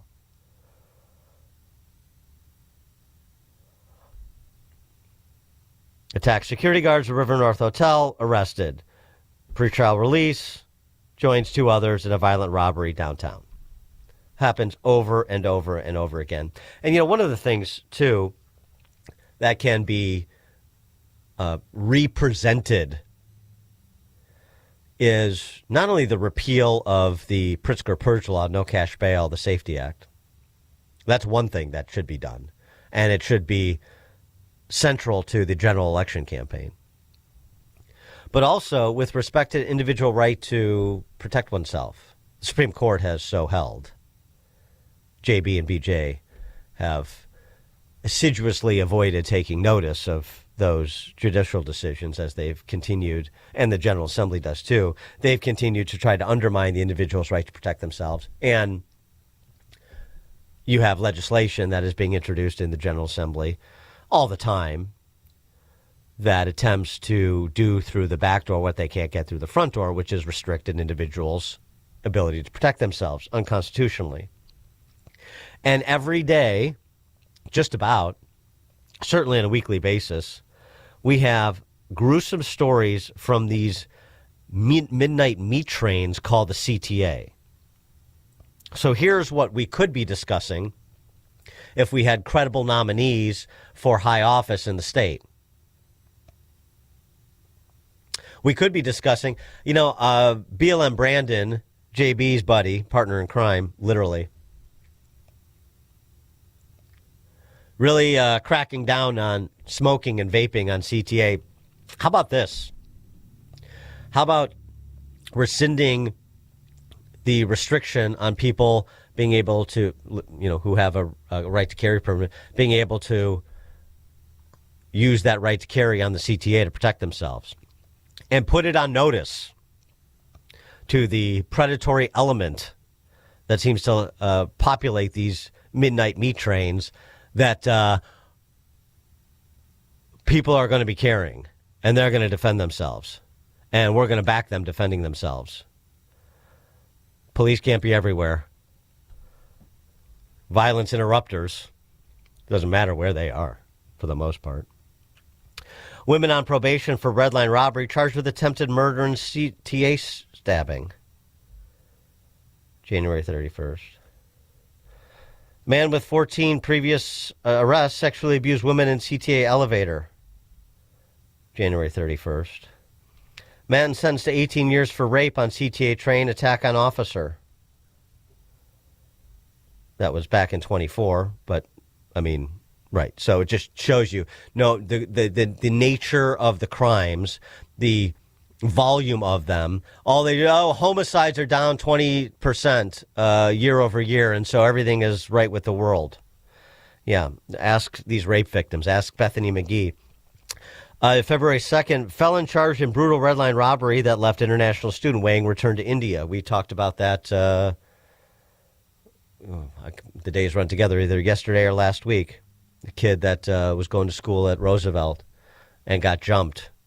And he or somebody tried to, call the train operator, and he was told, just move to the next car. Yeah, well, I'm being battered right now, so it's a little bit difficult just to move to the next car. And then the dude followed him out and continued to roust him and steal stuff from him, in addition to beating him. Now he wants to go back to India rather than be an international student at Roosevelt. Opportunities here to reframe the discussion, to put the other side on defense. But it's not going to come just from this radio show or, my show and Jeannie and Amy and Sean and John Cass and a few others. It's got to come from people that are running for or elected to serious public offices. And right now, particularly in Chicagoland, we have a real scarcity of people who fit that bill, don't we?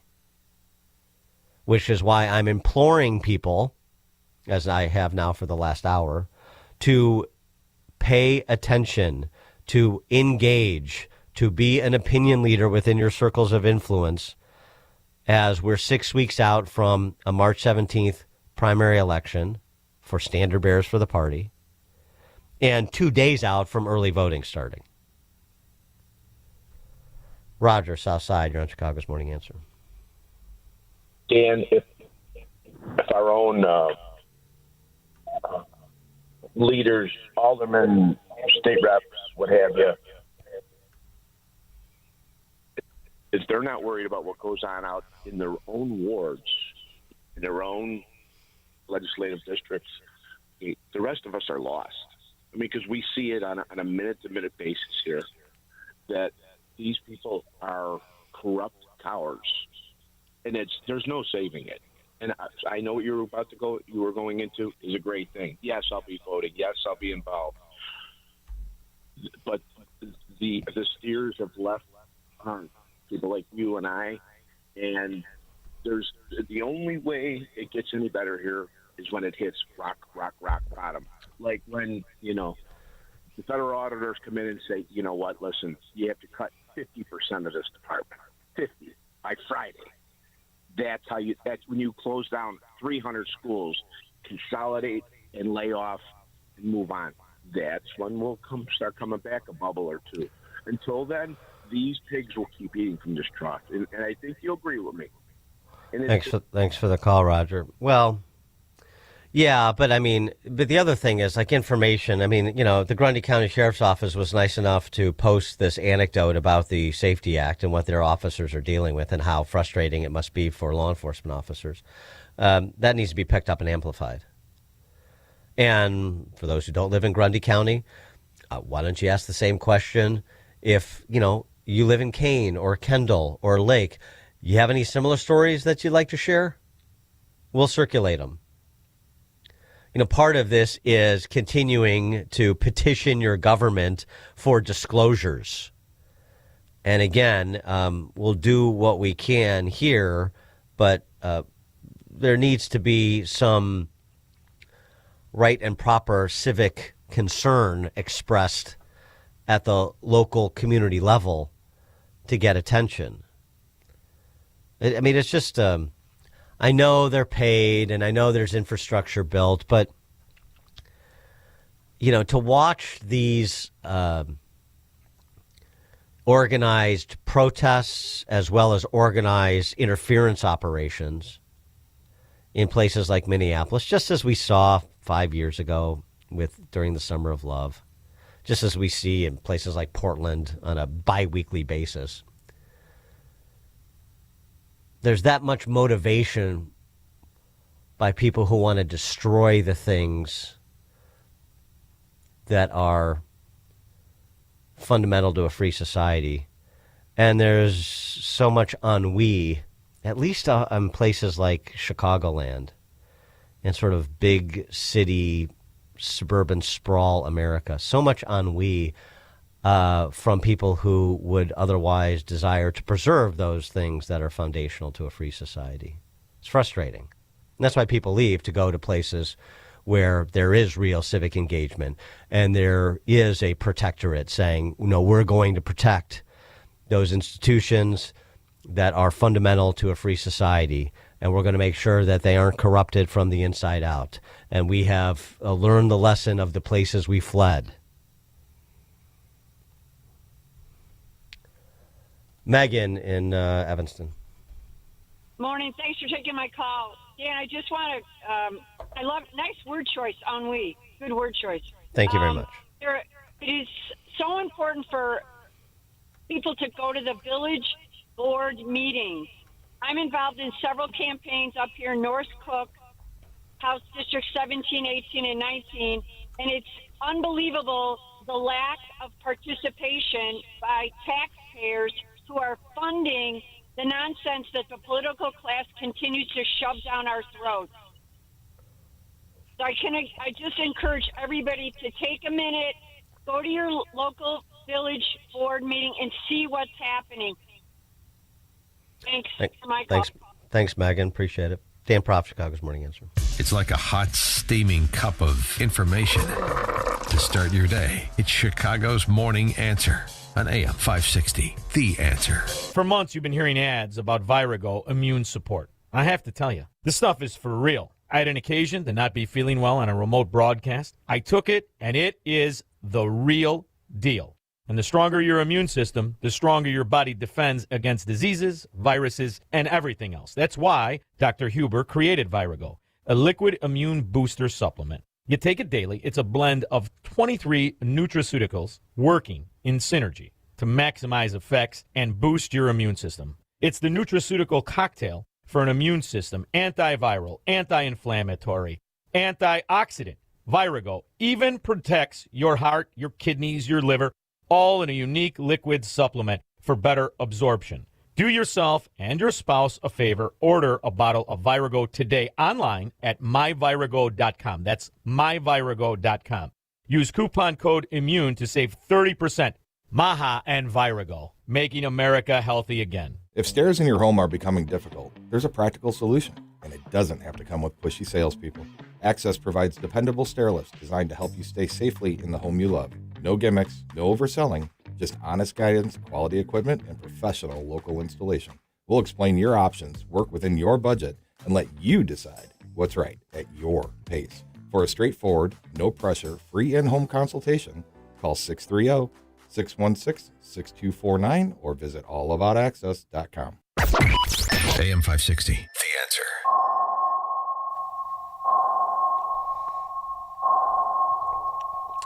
That sound means it's time for In-Depth History with Frank, the history teacher from Arlington Heights, because there's nothing new in this world, just the history you don't know, and Frank from Arlington Heights does. Frank, take it away.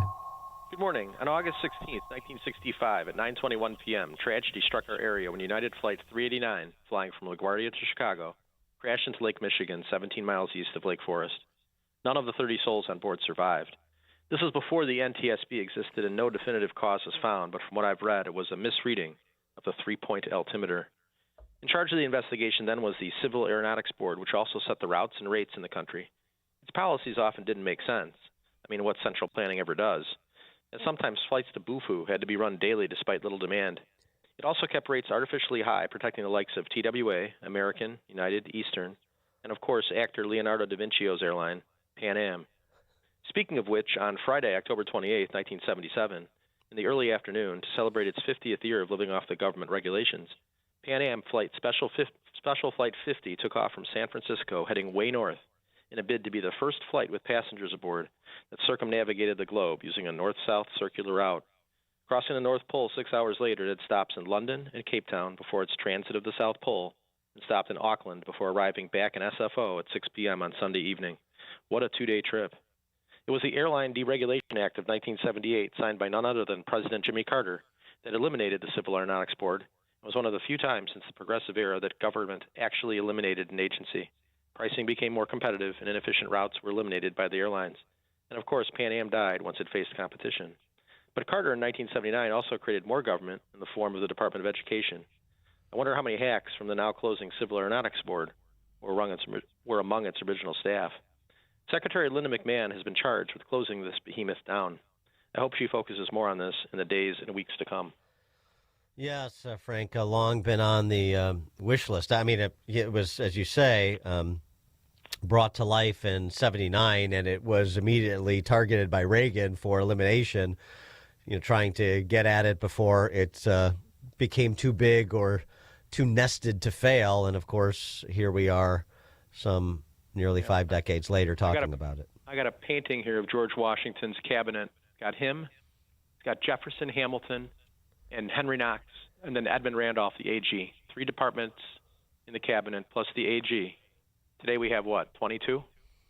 Government has just grown exponentially. It's ridiculous.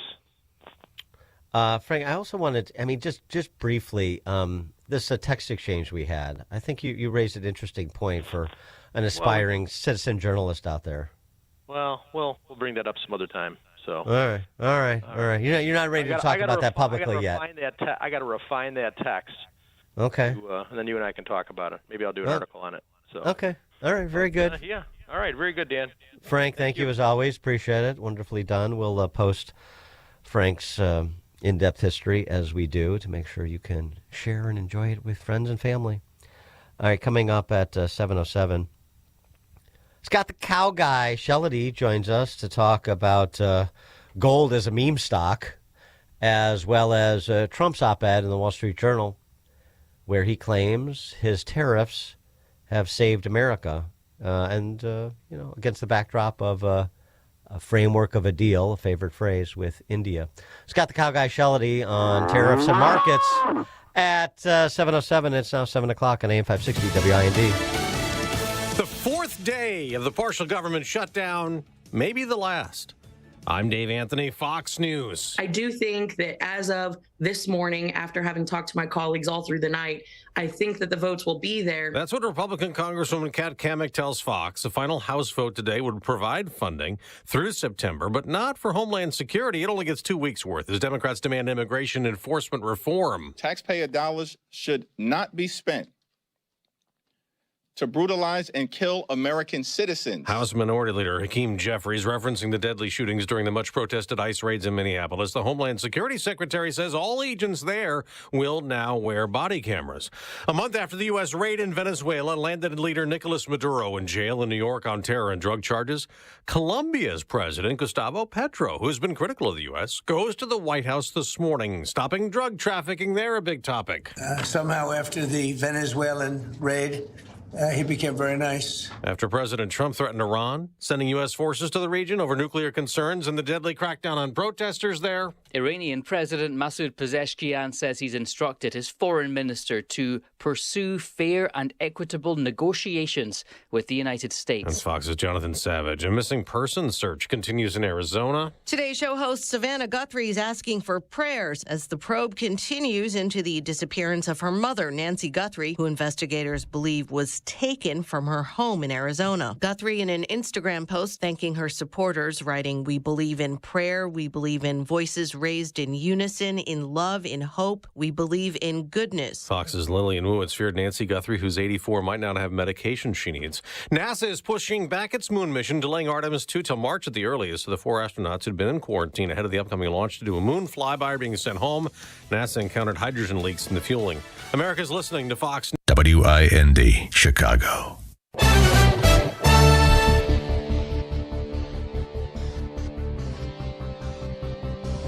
Good morning. It's 20 degrees here in Chicago on AM 560 The Answer. I'm Stace Keene in the QC Kinetics newsroom.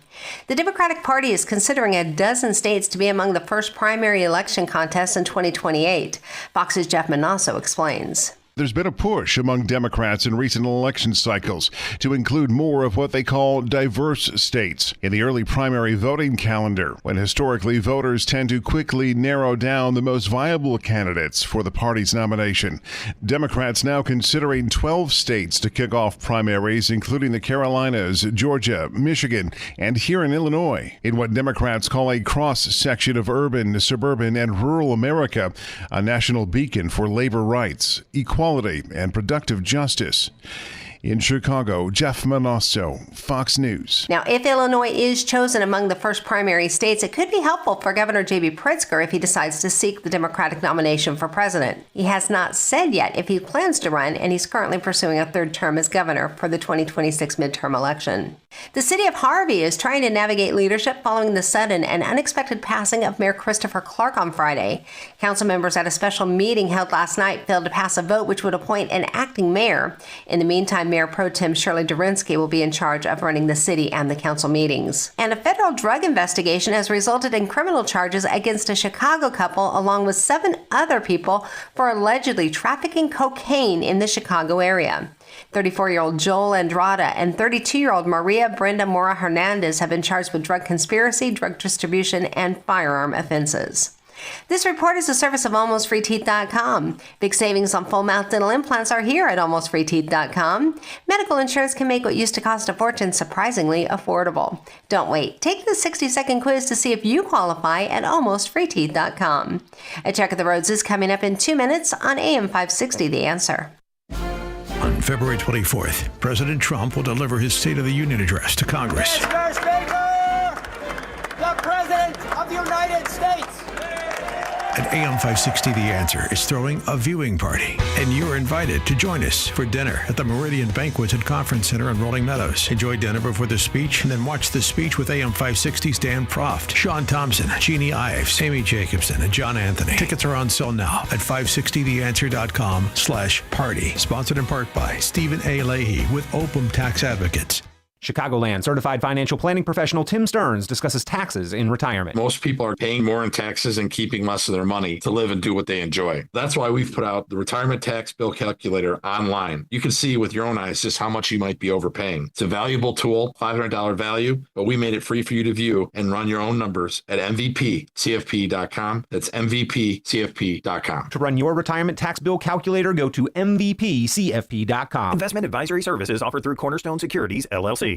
Welcome to another edition of Tuesdays with Tim. My friend Tim Stearns, a certified financial planner with TJ Stearns Financial Planning in Arlington Heights. Tim, how are you? Welcome back. Doing well. Thanks for having me. Tim, for more than 25 years, you've been helping clients achieve financial security and peace of mind. Can you give our listeners some examples of how you've helped clients over the years? A couple of your listeners called in. They're a married couple. They're in their 60s. They were really concerned and tired of trying to manage their own investments. So their accounts were quite big, but they felt like they needed a little help with it so they didn't screw up at this stage of the game. So they couldn't afford to lose any money in the market moving forward, and trying to manage retirement on a fixed income was kind of a daunting task for them. So with about $1.5 million in 401k savings and other stocks and bonds, we rearranged their portfolio so that they had guaranteed future income, less volatility in the market, and of course tax savings. So now they have this peace of mind because they know that they have a protect and grow blueprint.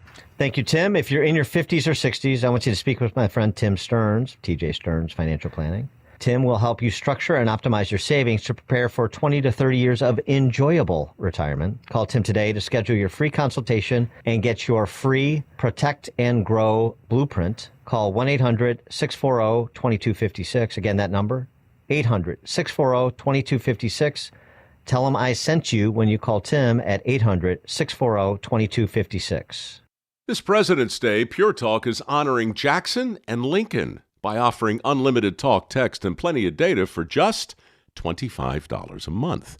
Meanwhile, Big Wireless is honoring Benjamin Franklin by charging families hundreds of dollars for the same 5G service. What's up with that?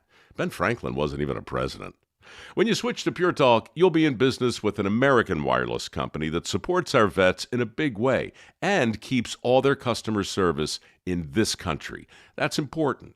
And you'll be on the same towers the big carriers use, so you'll get the same 5G service without the inflated price. So hang on to your Benjamins and switch to Pure Talk for a Jackson and a Lincoln. No contract, no hidden fees. Dial pound 250, say Mike Rowe, and you'll get 50% off your first month when you switch. That's pound 250, Mike Rowe, for an American wireless company that is truly unprecedented.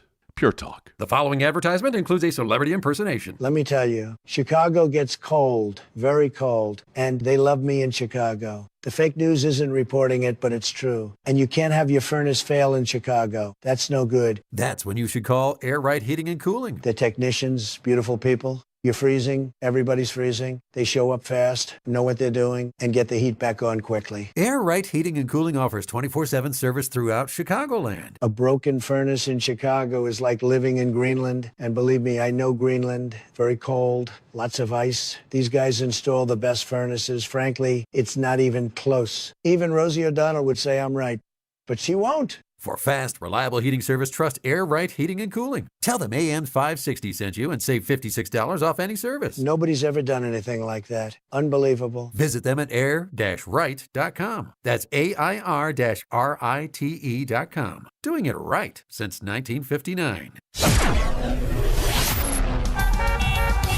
Taking a look at the roads from the Team Hochberg Traffic Center, I'm Sue Aller. Westbound side of the Jane Addams is closed at Barrington Road. With a very serious accident, you are being forced off of the roadway at Barrington Road, so it is stop and go through this area. You can re-enter via the Barrington entrance ramp, but it's just a mess. Now, we also have delays on the Eisenhower inbound as you approach Harlem Avenue, an accident off on the left shoulder, so it's 26 minutes from Wolf to the old post office. Outbound is 18. Outbound on the Stevenson at Lamont Road, there's a collision, so that's 27 minutes from Lakeshore to Veterans Memorial. Inbound is 34. The Dan Ryan from 95th to the Burn Interchange, 21 minutes. Outbound is 12, and no major slowdowns on both the Edens or the Kennedy. This report is a service of the AM 560 mobile app. Listen to AM 560 on your smartphone or mobile device when you download the AM 560 mobile app at 560theanswer.com/mobile. Chicago's Morning Answer continues next, but now the latest forecast from the Air Right Heating and Cooling Weather Center. Today, expect mostly cloudy skies with cold temperatures reaching a high of 26.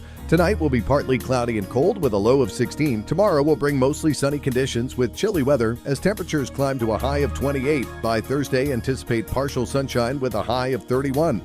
I'm meteorologist Jason Catarina on AM 560, The Answer. Get the latest weather, traffic, and news updates online at 560theanswer.com. Now, from the Signature Bank Studios. This is Chicago's Morning Answer with Dan Proft on AM 560. The Answer.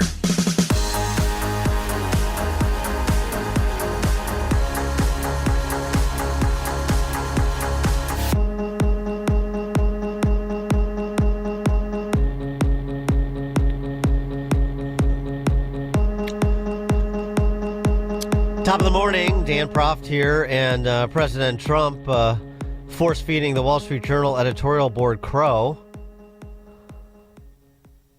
writing in an op-ed that his tariffs have brought America back, quoting from the president's editorial, "When I imposed historic tariffs on nearly all foreign countries last April, the critics said my policies would cause a global economic meltdown.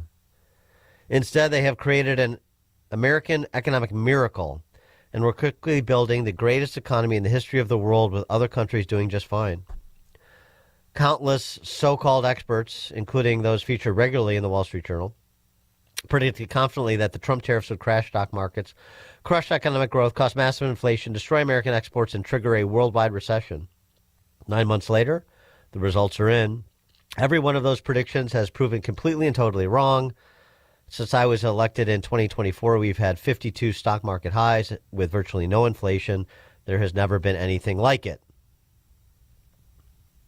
The entire Trump agenda, he goes on to say, deserves credit for this explosion of growth, talking about third quarter and projected growth, fourth quarter and projected growth first quarter this year. The entire Trump economic agenda deserves credit for this explosion of growth and good news, including our record tax cuts, unprecedented regulation cuts, pro-American energy policies, and much more. But without question, the credit for this economic success must go to what the journal itself described as the largest economic policy shock, quote unquote, in more than 50 years, my tariffs. We have proven decisively that properly applied, tariffs do not hurt growth. They promote growth and greatness, just as I said all along. Take that, free traders, like me. Okay. Well, before I opine, let's hear from an expert, one of those so-called experts, I should add. Scott the Cow Guy Shellady, market specialist for Market Day Report, 10:30 to 1, and host of the Cow Guy Close, 1 to 1:30, both at RFD TV. Scott? Good morning. Morning. The tariffs brought America back, and the so-called experts promoting free trade, like yours truly, are all wet. Look, I'm for free trade as well, but I'm not for free trade if they're tariffing us and we're not tariffing them. I want a free trade first and then fair trade second. That's all, and I think that's common sense. I think everybody would agree with that. And living abroad like I have done for 16 years. Some people say living as a broad for 16 years, but that's a whole other show.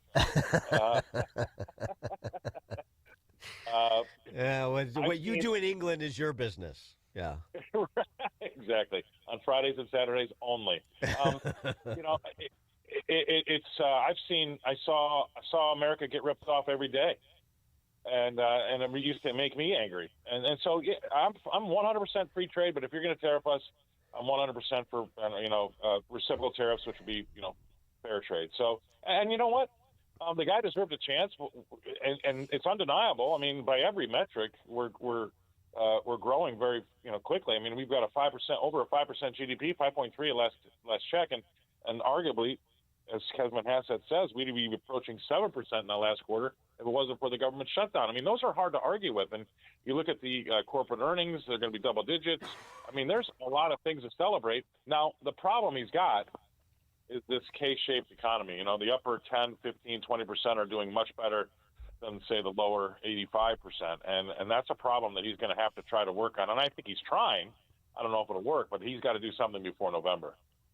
Well, in my defense, too, one of the things I said, which I didn't get too crazed by, Liberation Day and the imposition of these tariffs, is that I thought that the net of this would end up being using America's economic leverage to reduce tariff barriers with our significant trading partners and producing a marginal benefit, even though their taxes are not the way that you generate economic growth, and that's what a tariff is. But things like what was announced yesterday, that he is cutting tariffs on India down to 18% because there's a new framework for a new trade deal with India. And this has been sort of the back of the seat approach that he has taken with respect to negotiating these deals that are on again, off again, or frameworks for deals, as is more often the phrase that's used, that are on again, off again. And it suggests that there is not going to be a cessation of trade. This is not going to be Fortress America. It's just trying to, as I said, leverage to get to a more free trade environment with lower barriers, including taxes and other trade barriers across the board. And that's a good thing. Yeah, and he's been successful not only doing that, economically with trade, but he's been able to use tariffs as a geopolitical tool and getting policy done too. I mean, not economic policy, but everything else. So he's, the guy deserved a chance after the disaster we had the first 4 years, before him.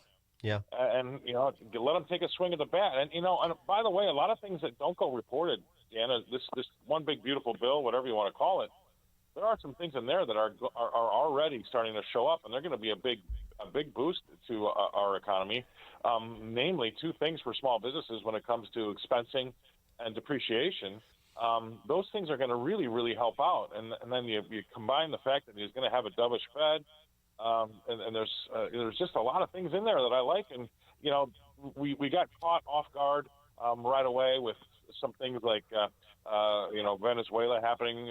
We've got Greenland still, so there's people that have some mild trepidation about the markets. But generally speaking, even the people I think that sit in the center and are not left or right would say that things economically speaking are setting up to look okay. Talk to me and us about gold and silver and crypto. What is your handle on the volatility there? Okay, well, I mean, they're commodities. Let's get that straight. That's the first thing we have to remember. But number two is, I'll say gold, and not really silver as much, but the metals. The gold really is a big one. The two main reasons while I was going through, economics classes and finance at Boulder, University of Colorado, would have been that's a store of wealth. If we've got inflationary times, you want to buy gold. So it's a hedge against inflation to keep your dollar strong, but it's also a place to put your money in times of Armageddon or chaos. I don't think that's happening, but there are people out there that do definitely think that we've got some sort of chaos going on because of, let's say, it's going on in Minneapolis or Los Angeles and the likes. So those two reasons have always been there. There's a third reason that's cropped up lately, and that's anybody that copied us and what we did over COVID.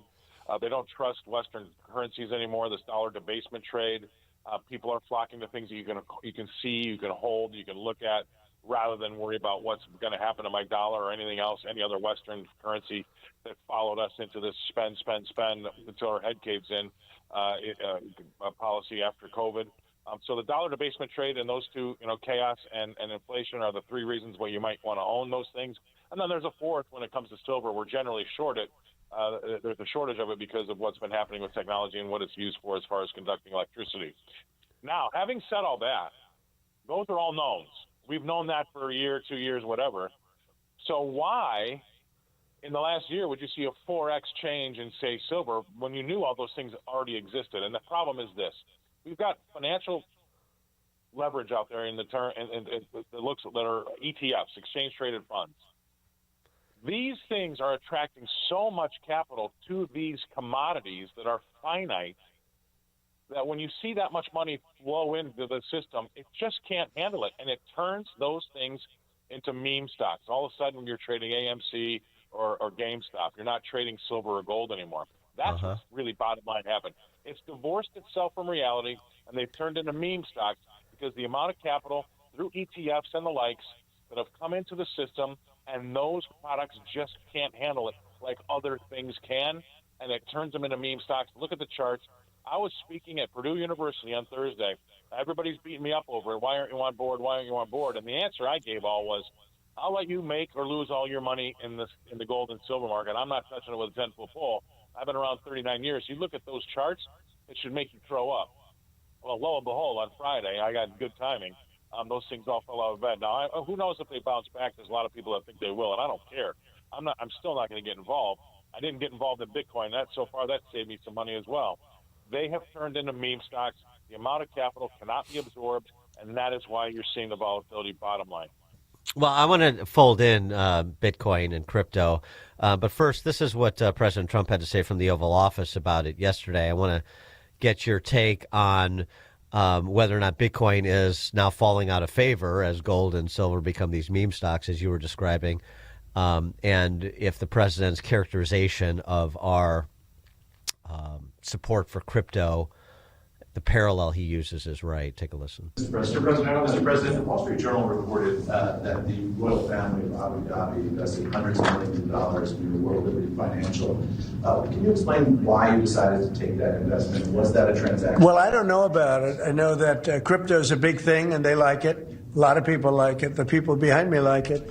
My sons are handling that. My family is handling it. And I guess they get investments from different people, but I'm not. I have all I can handle right now with Iran and with Russia and Ukraine and with all the things we're doing. So I don't know exactly, other than, I'm a big crypto person. I'm the one that probably helped crypto more than anybody because I believe in it. And the reason I believe in it is because if we don't do it, Scott, I think we can say then China's going to do it. Right? Yes, sir. If we don't do crypto, then China's going to do it. And it's just like AI. We're leading AI by a lot. And if we weren't leading, China would have led. They're very capable. They're very good. So setting aside the conflict of interest with the family for a second, which is concerning, frankly, the comparison to AI and that if we're not leading crypto, somebody is going to – is this something that we need to be worrying about leading from a federal government perspective? I struggle with that myself because, let's just rewind our clocks back 10 years. When Bitcoin was the rage in gold and silver, especially gold, was just laid there. I've been doing this a long time. I remember I had customers in 2010 that by the time 2018 came around, they finally had a break-even party for their gold position. Yeah. Because gold didn't do anything, but crypto was all the rage because that was where everybody was expressing their views on the U.S.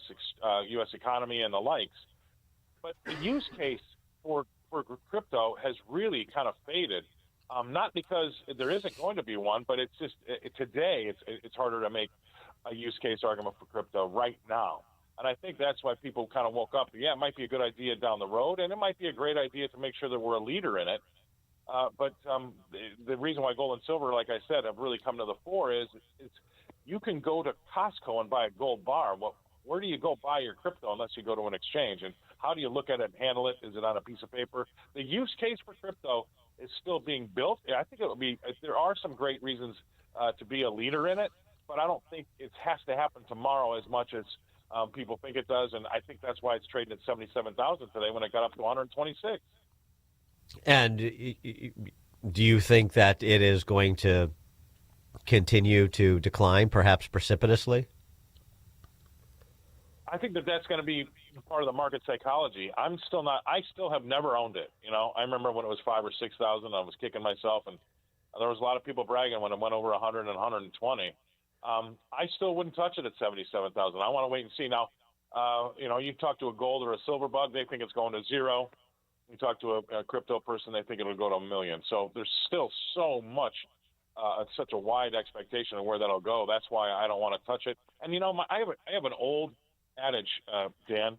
If you go down and stop 10 people on the street, you ask them if they've heard of Bitcoin, they all will probably say yes. And then you ask them what it does, and probably 2 know what it does, what it really is. And then you ask them if anybody owns it, and it's probably 1. It's still really not mainstream. And that's why I think the rush to get into it, to me, I'm going to go slowly. I'd rather miss out on an opportunity than be long from 126 going down to 77. And then number 2 is there's still people that really like to go to Costco, buy that gold. I think that's a fool's errand too, by the way, because right now that really feels good to go buy that gold bar at Costco, put it on your desk, look at it, feel it, touch it, and you feel like you're a real smart person. But let me trust me, when it comes time to sell your gold, you're probably going to be doing it when everybody else wants to do it, and the line out the pawn shop or that jewelry store to sell your gold is going to be a mile long, and you're not getting anywhere near the price you think you're going to get. So it's easy to, gold right now to me is the Hotel California trade. You can check out, but you can never leave. So Talk to me then about your broader view on the market. You mentioned some of things coming with the BBB, like expensing, which is really important to like small manufacturing. Are we going to see a broadening of positive results in the market? And if we don't, can the Magnificent Seven hold up, or do you see, what's fleshing out in AI right now potentially imperiling NVIDIA and other members of the Magnificent Seven from continuing to carry the weight they've carried? Well, in all, just full disclosure, I own Tesla and I own NVIDIA and I own CoreWeave. And I bought those after the big hiccup April 2nd last year. I had missed that run up and I got on board, and I'm glad I did finally now. I'm a big fan of AI, but I'm not overly, I don't have rose-colored lenses on. I can see that there's going to be some hiccups along the way. But I think this transition out of AI into other things, I understand it, but I still believe that it is going to be so transformative, and it's probably the best opportunity for investors that we've had in probably 40 or 50 years. It's nowhere near really. I don't even think we're in the second inning now.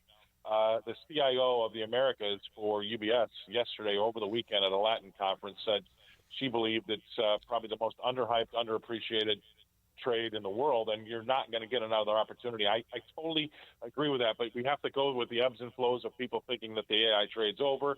So it gets hit a little bit when people, transition out to other things. They call them average Joe stocks like energies and consumer staples, and that's fine.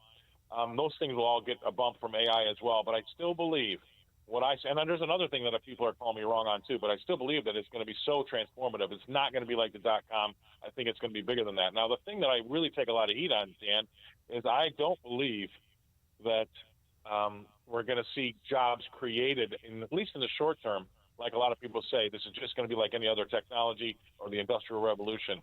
This artificial intelligence, machines and robots lately have been built to take the job away from the human. It hasn't been an add-on to the human. It's been basically to take the job away. Now, maybe there's some cottage industries that pop up from that, or maybe some other different things. But right now, I think that the Fed is probably right to be focusing on jobs. I see the cracks in it, and I think AI is going to be the leader there. Look, Amazon just fired 30,000 people in the last 6 weeks. That should tell you something. And so you're long AI, and that means long the chip makers, starting with NVIDIA. Yes. I think that there's still a long way to go there.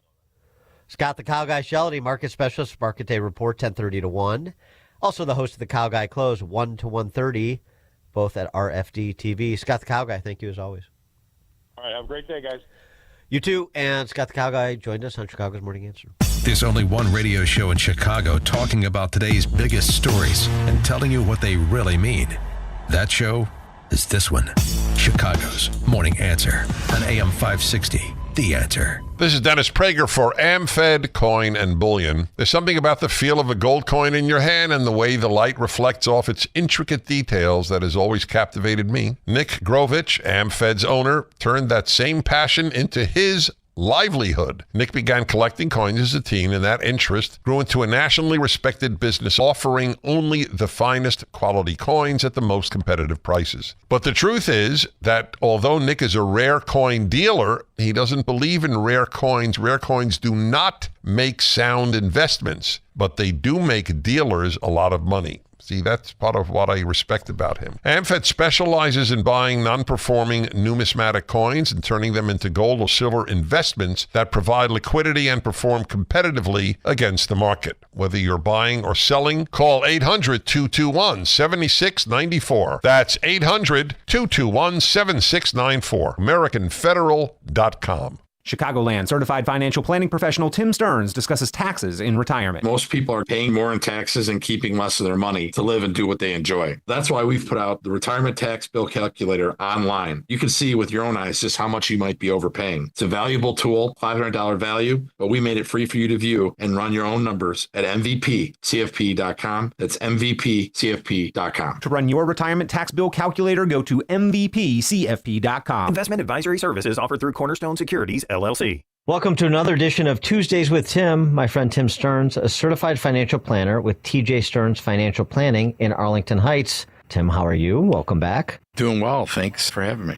So, Tim, let's check in on how you've been helping clients achieve financial security and peace of mind. Perhaps you have a story or two, a success story or two, an example of how you've helped clients recently. I remember I had a neighbor who, believe it or not, was a longtime listener to your show. And he had come up to me in the yard and said he wanted to stop and smell the roses and kind of get out of his job. He was done taking the train downtown to Chicago every day and basically working 60 hours a week for a company that didn't really care about him or his family. So we started running numbers, and lo and behold, he was able to retire 5 years earlier. He's now 12 years retired. He's a grandpa. He's loving life. He too needed a protect and grow blueprint, and he had to make sure he wasn't leaving anything to chance for their future. Thank you, Tim. If you're in your 50s or 60s, I want you to speak with my friend Tim Stearns, TJ Stearns Financial Planning. Tim will help you structure and optimize your savings to prepare for 20 to 30 years of enjoyable retirement. Call Tim today to schedule your free consultation and get your free Protect and Grow blueprint. Call 1-800-640-2256. Again, that number, 800-640-2256. Tell him I sent you when you call Tim at 800-640-2256. 40,000 people. That's enough to pack Wrigley Field. I'm talking about 40,000 people who realized hip and knee surgery wasn't their only option. There has to be another way. Guess what? There is. They found it at QC Kinetics, an alternative to surgery. I know this because I've met these patients. They are moving better and hurting less thanks to QC Kinetics' advanced regenerative treatments. Surgery isn't always the answer. Do your research and talk with my friends at QC Kinetics. They offer natural treatments backed by real science. They will activate your body's natural healing power. Safe, natural, non-surgical. Osteoarthritis only gets worse, so don't wait. Get started this month. 40,000 people can't be wrong. Before you choose surgery, talk with QC Kinetics and tell them Dan Prof sent you. That's me. Call today, 312-827-6261. That's 312-827-6261. Once more, call QC Kinetics, 312-827-6261. I'm Rob Cole, owner of Cole Digital in Frankfort, specialists in smart home design and installation. We sell more lighting control than anyone in Chicagoland, replacing your light switches with our smart dimmers, each with 1 to 5 buttons with backlit text. With an astronomical clock, your coach lamps, landscape, and Christmas lights will be an autopilot for life. You'll never come home to a dark house again. Touch a button marked Arrive, Entertain, or Movie Night, and all of your lighting will set the right mood. Press Bedtime to illuminate a path to bed, turning off all your lights in sequence. Add our SunSmart line of automated shades with designer fabrics and control it all with your phone. Tour our Smart Living Design Center, the largest in America, with 2 fully automated homes, lighting showroom, and a shade and blind studio, and see what smart living is all about. Visit us at coledigital.com. That's KOLE digital.com. Or call us at 815-469-2000, and we'll bring the showroom to you.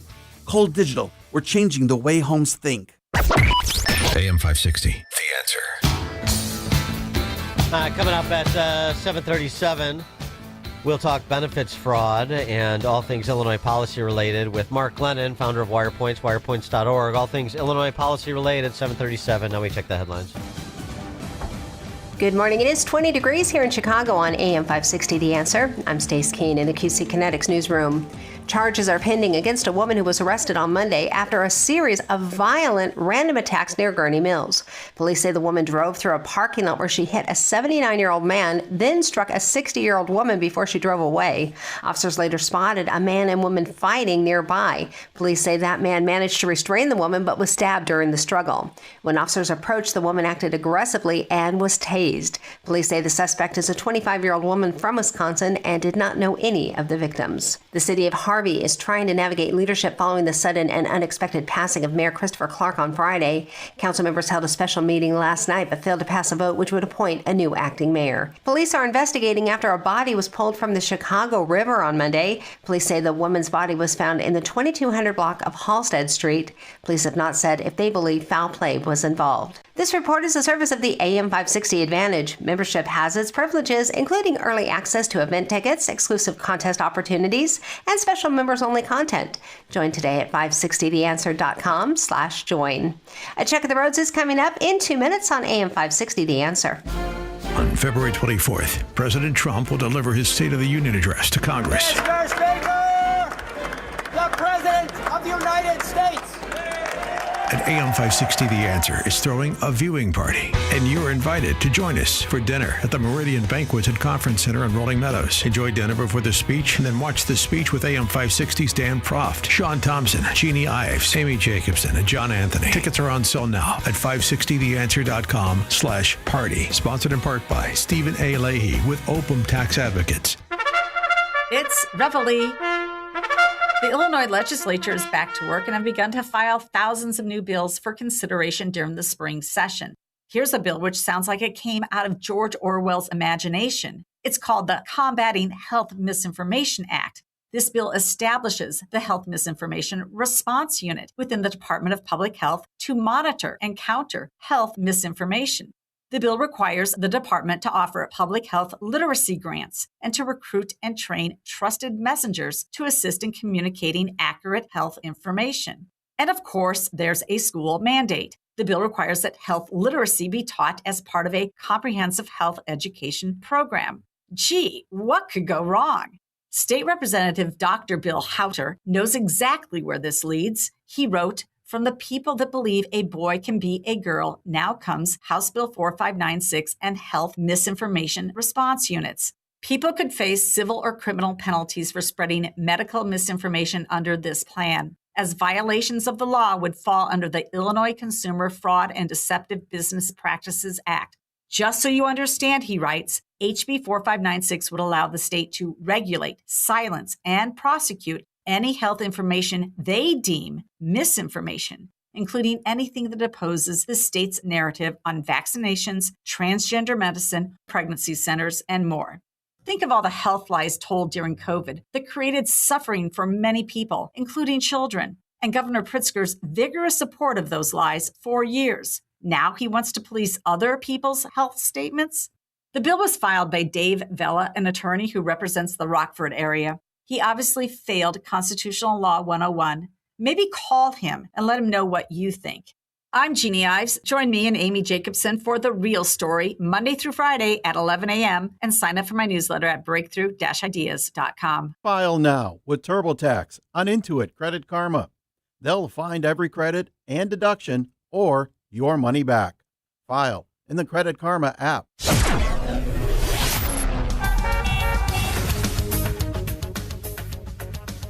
Taking a look at the roads from the Team Hochberg Traffic Center, I'm Sue Aller. Still shut down on Lakeshore Drive southbound between Fullerton Parkway and North Avenue, all because of a collision. And we're also shut down in Niles on Toohey Avenue, both ways between Lehigh Avenue and Central Avenue with an accident. 19 minutes inbound on the Edens from Lake Cook to Montrose, outbound is 22. 24 minutes inbound on the Kennedy from Montrose to the Burn Interchange, outbound is 16. The express lanes inbound, hitting those brakes from California Avenue to Ohio Street. 38 minutes inbound on the Eisenhower from Wolf to the Old Post Office, outbound is 21. 45 in on the Stevenson from Veterans Memorial to Lakeshore, 23 on the outbound side. 23 also inbound on the Dan Ryan from 95th to the Burn Interchange, outbound is 11. This report is sponsored by Rasmussen University. At Rasmussen University, not only can you pursue your education goals with dedicated support, but when you get started on campus, you get qualified to pursue them with a new laptop. Learn more at rasmussen.edu. That's rasmussen.edu. Chicago's Morning Answer continues next, but now the latest forecast from the Air Right Heating and Cooling Weather Center.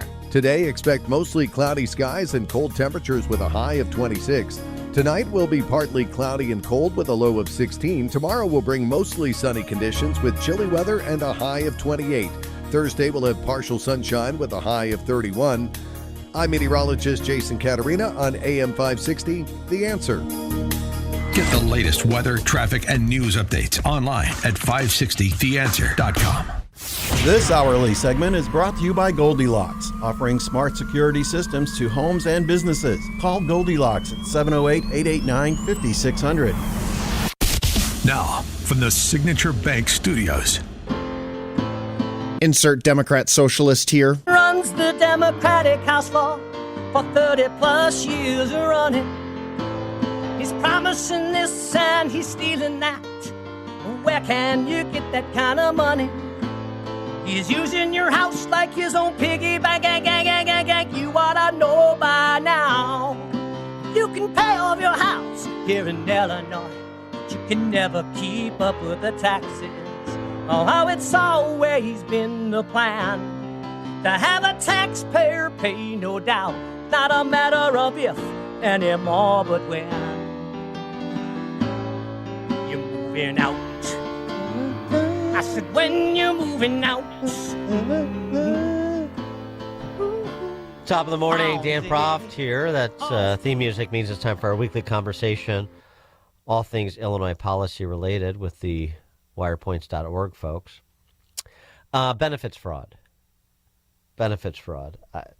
Remarkable story coming out of California, and you know there's application to Illinois. We talked about one story that broke yesterday. Federal prosecutors charging a illegal immigrant from Kazakhstan who overstayed a temporary visa 3 years ago and has allegedly bilked the Medicare out of upwards of $1 billion, $1 billion with a B.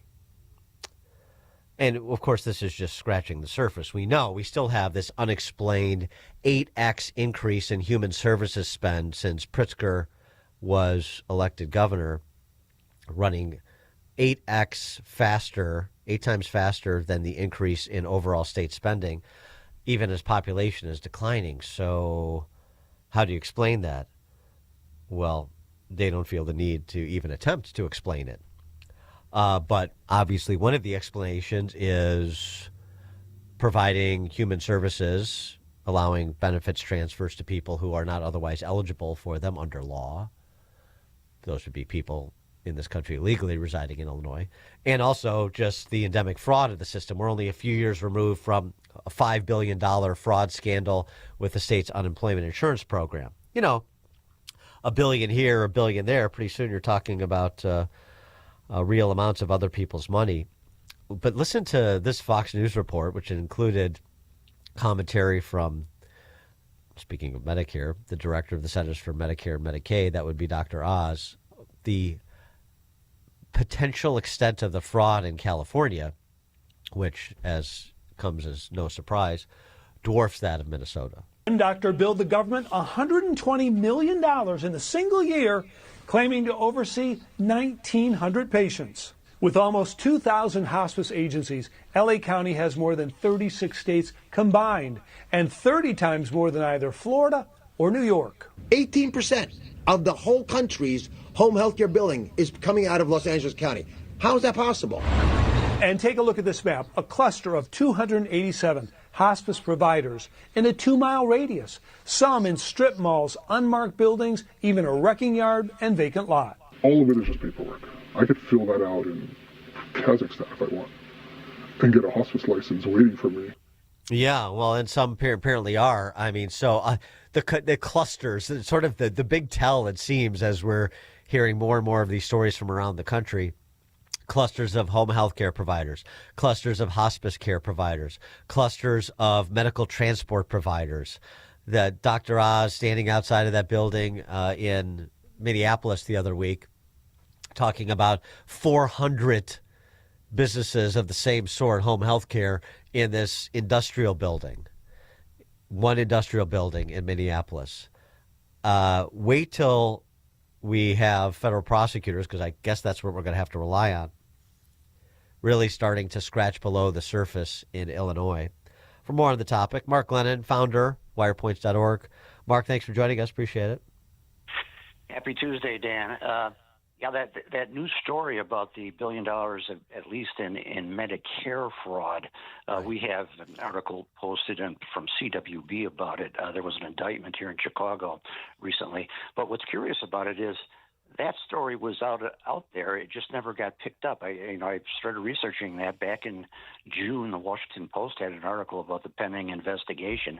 But it's what that tells you is that this stuff has become so rampant that these things can fall through the cracks, even though it's this massive amount of money and a very flagrant fraud, apparently.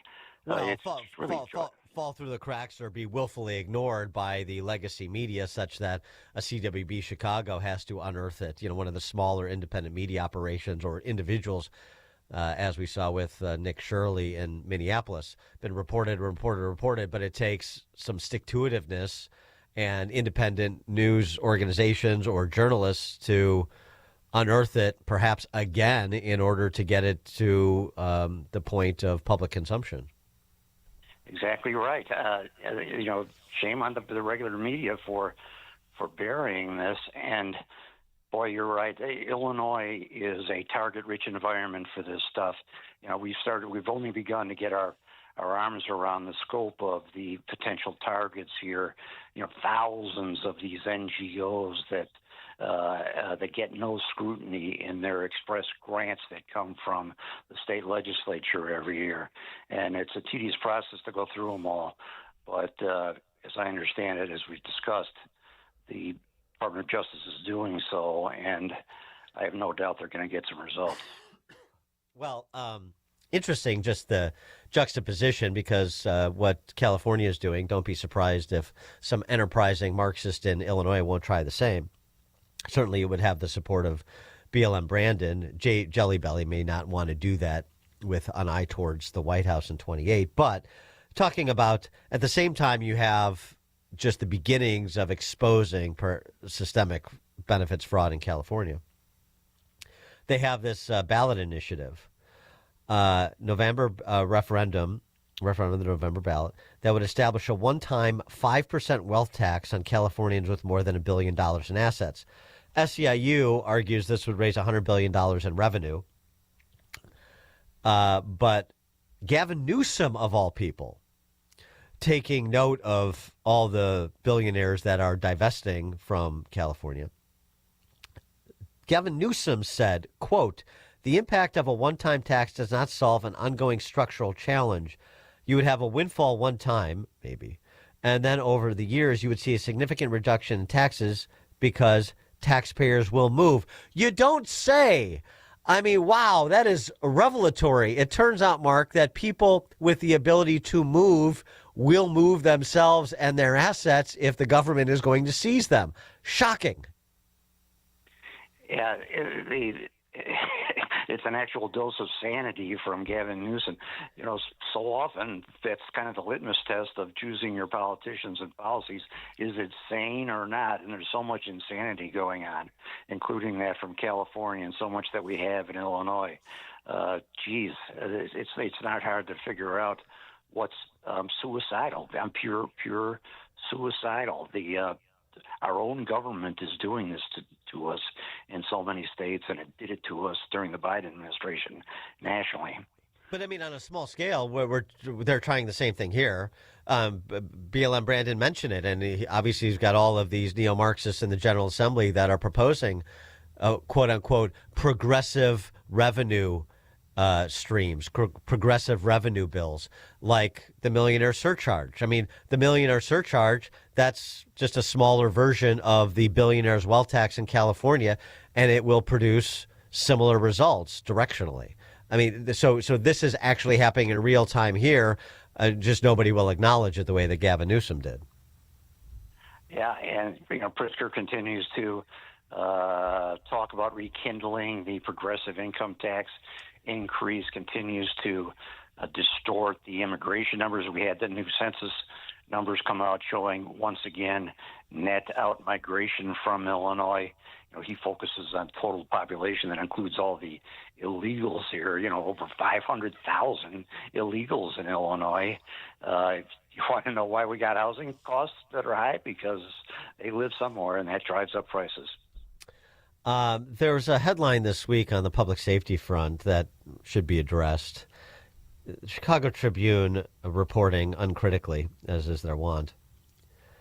A record murder clearance rate of 71% in 2025.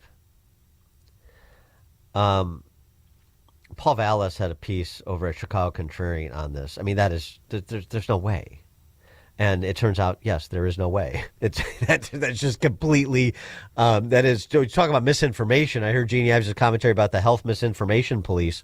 How about the crime stats misinformation police? But of course, it would be only in the direction of the truth in this state. Paul Vallis writes in the Contrarian, only a fourth of last year's murders have resulted in arrests. Arrest rates for non-lethal shootings and other serious crimes remain barely above 10%. The clearance rate for murders includes all homicide cases closed in a given year for murders committed in both the current and previous years, divided by the number of murders committed in 1 year.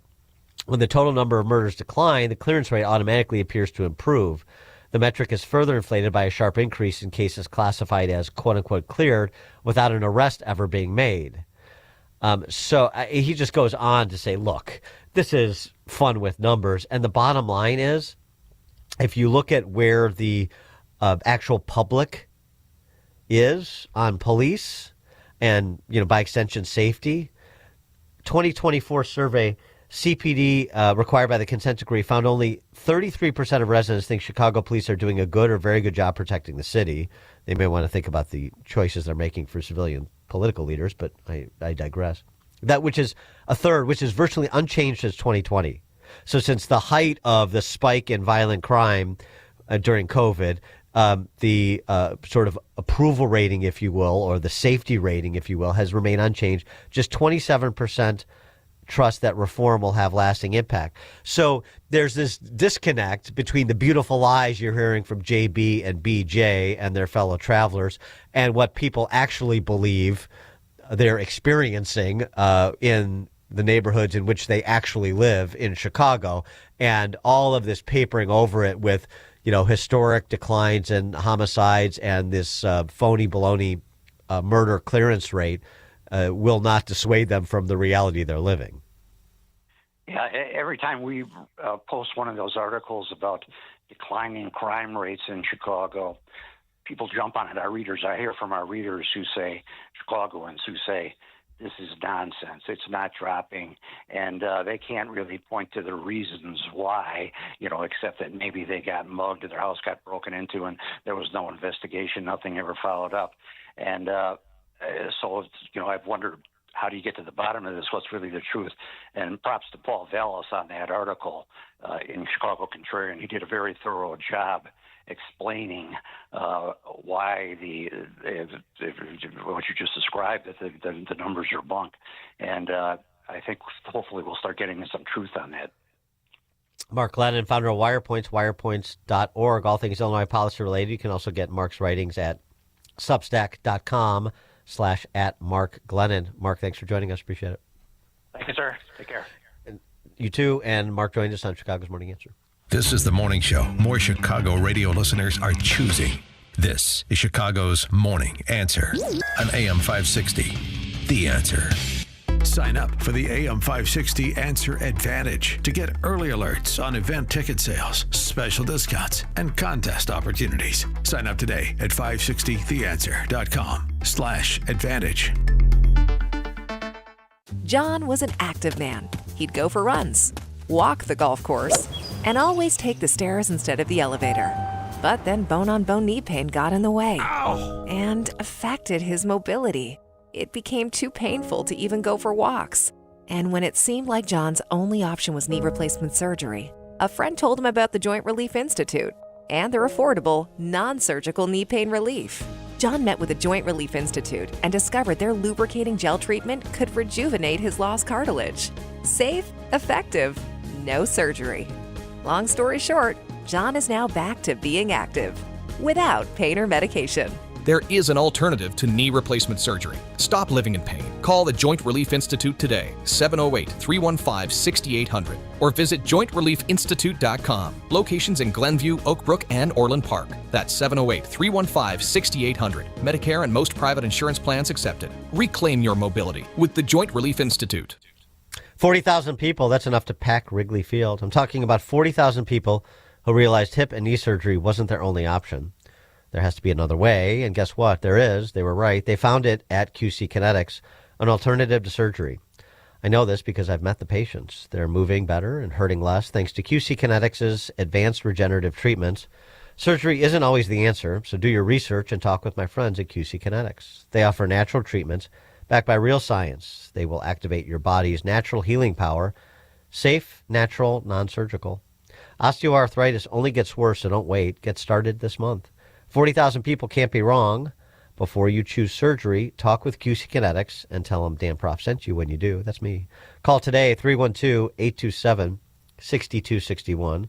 Again, 312-827-6261. Call QC Kinetics at 312-827-6261. Hi, I'm Ken Mariotti, owner of Woodland Windows and Doors, a third-generation family-owned business since 1969. We know you're bombarded by choices when shopping for new windows or doors, so we're inviting you to experience the Woodland difference. For decades, we have been transforming living spaces with Marvin Windows, a fifth-generation family business. Marvin replacement windows have been known to increase the warmth of your cold rooms by 10 degrees. Think about that, 10 degrees warmer. When you welcome Woodland into your home, you will get a product expert to transform your living spaces, full-time, dedicated professional installers that you can trust in your home, along with the best products like Marvin. These are the reasons we're proud of our 5-star reviews and family legacy. No gimmicks, no pressure, and upfront pricing are why Woodland Windows and Doors is your trusted window and door expert in Chicagoland. Visit woodlandwindows.com to book your free in-home expert consultation. That's woodlandwindows.com, or stop by our showroom at the corner of Lake and Geary in Roselle. Are you confident your IT systems are rock solid? There could be cracks you don't see. Don't leave your technology to chance. Take the Access One $10,000 challenge to find out. For more than 30 years, Access One has helped businesses strengthen their security, protect their data, and improve resistance to cyber vulnerabilities, all with reliable US-based support. And here's that promise. If their experts can't identify at least one measurable improvement to your IT systems and processes based on NIST or CIS regulations, they will reward your compliance excellence with $10,000. This free confidential risk assessment is available to businesses with 25 to 500 employees, and it's a great way to verify your IT is secure and efficient. No gimmicks, just proven results from an experienced IT partner. Ready to put Access One to the test? Why not? Visit accessoneinc.com/challenge or call 800-654-1555 to schedule your risk assessment today. Again, that's accessoneinc.com/challenge or the number 800-654-1555. Certain conditions apply. See details online. Gain insight into building strong marriages and raising godly children with Focus on the Family with Jim Daly each weekday at 11:30 a.m. on our sister station, AM 1160. Hope for your life. AM 560, The Answer.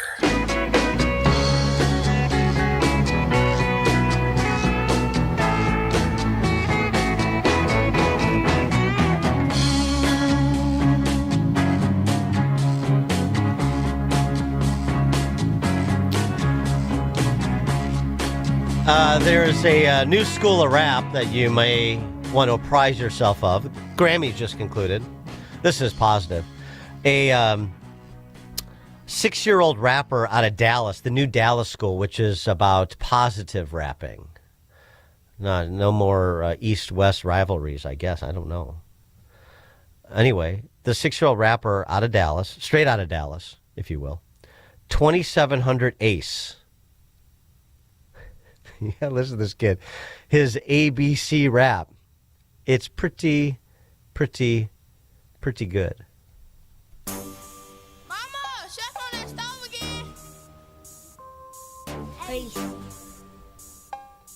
I'm a A, B, C, D, E. I'm a A, B, C, D, E, F, G. A chop, gotta keep J's on my feet. Q, R, S, I'ma be on TV. I don't know why, but the girl love me. I'm a A, B, C, D, E, F, G.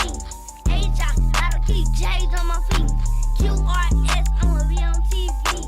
I don't know why, but the girl love me. Never boss A, so it's going down. Gotta go to school, man, my mom proud. They say I got it hot cause I'm the hottest ground. I break pretty girls out, yeah, I'm in town. First put my head down to my sneakers. New daddy said I'm in speakers. I can count 100, learning from my teacher. Hey, Buster, you know me, I'm here for the pieces. I got gold on my wrist, gold on my neck. I got J's on my feet, I know on my flesh. I'm 6 years old, what you expect? A young age better teach about the alphabet. I'm an A, B, C, D, E, F, G. A chop, gotta keep J's on my feet. Q, R, S, I'ma be on TV. I don't know why, but the girl love me. Yeah, I mean, I don't know about the bling and the girls with the cash at a teacher's desk. That's the video, but pretty good especially for a 6-year-old. I kind of like it. Coming up at 8:08, we'll return to angry leftist honkies. Joe Scarborough. It's now 8 o'clock on AM 560. Where is she?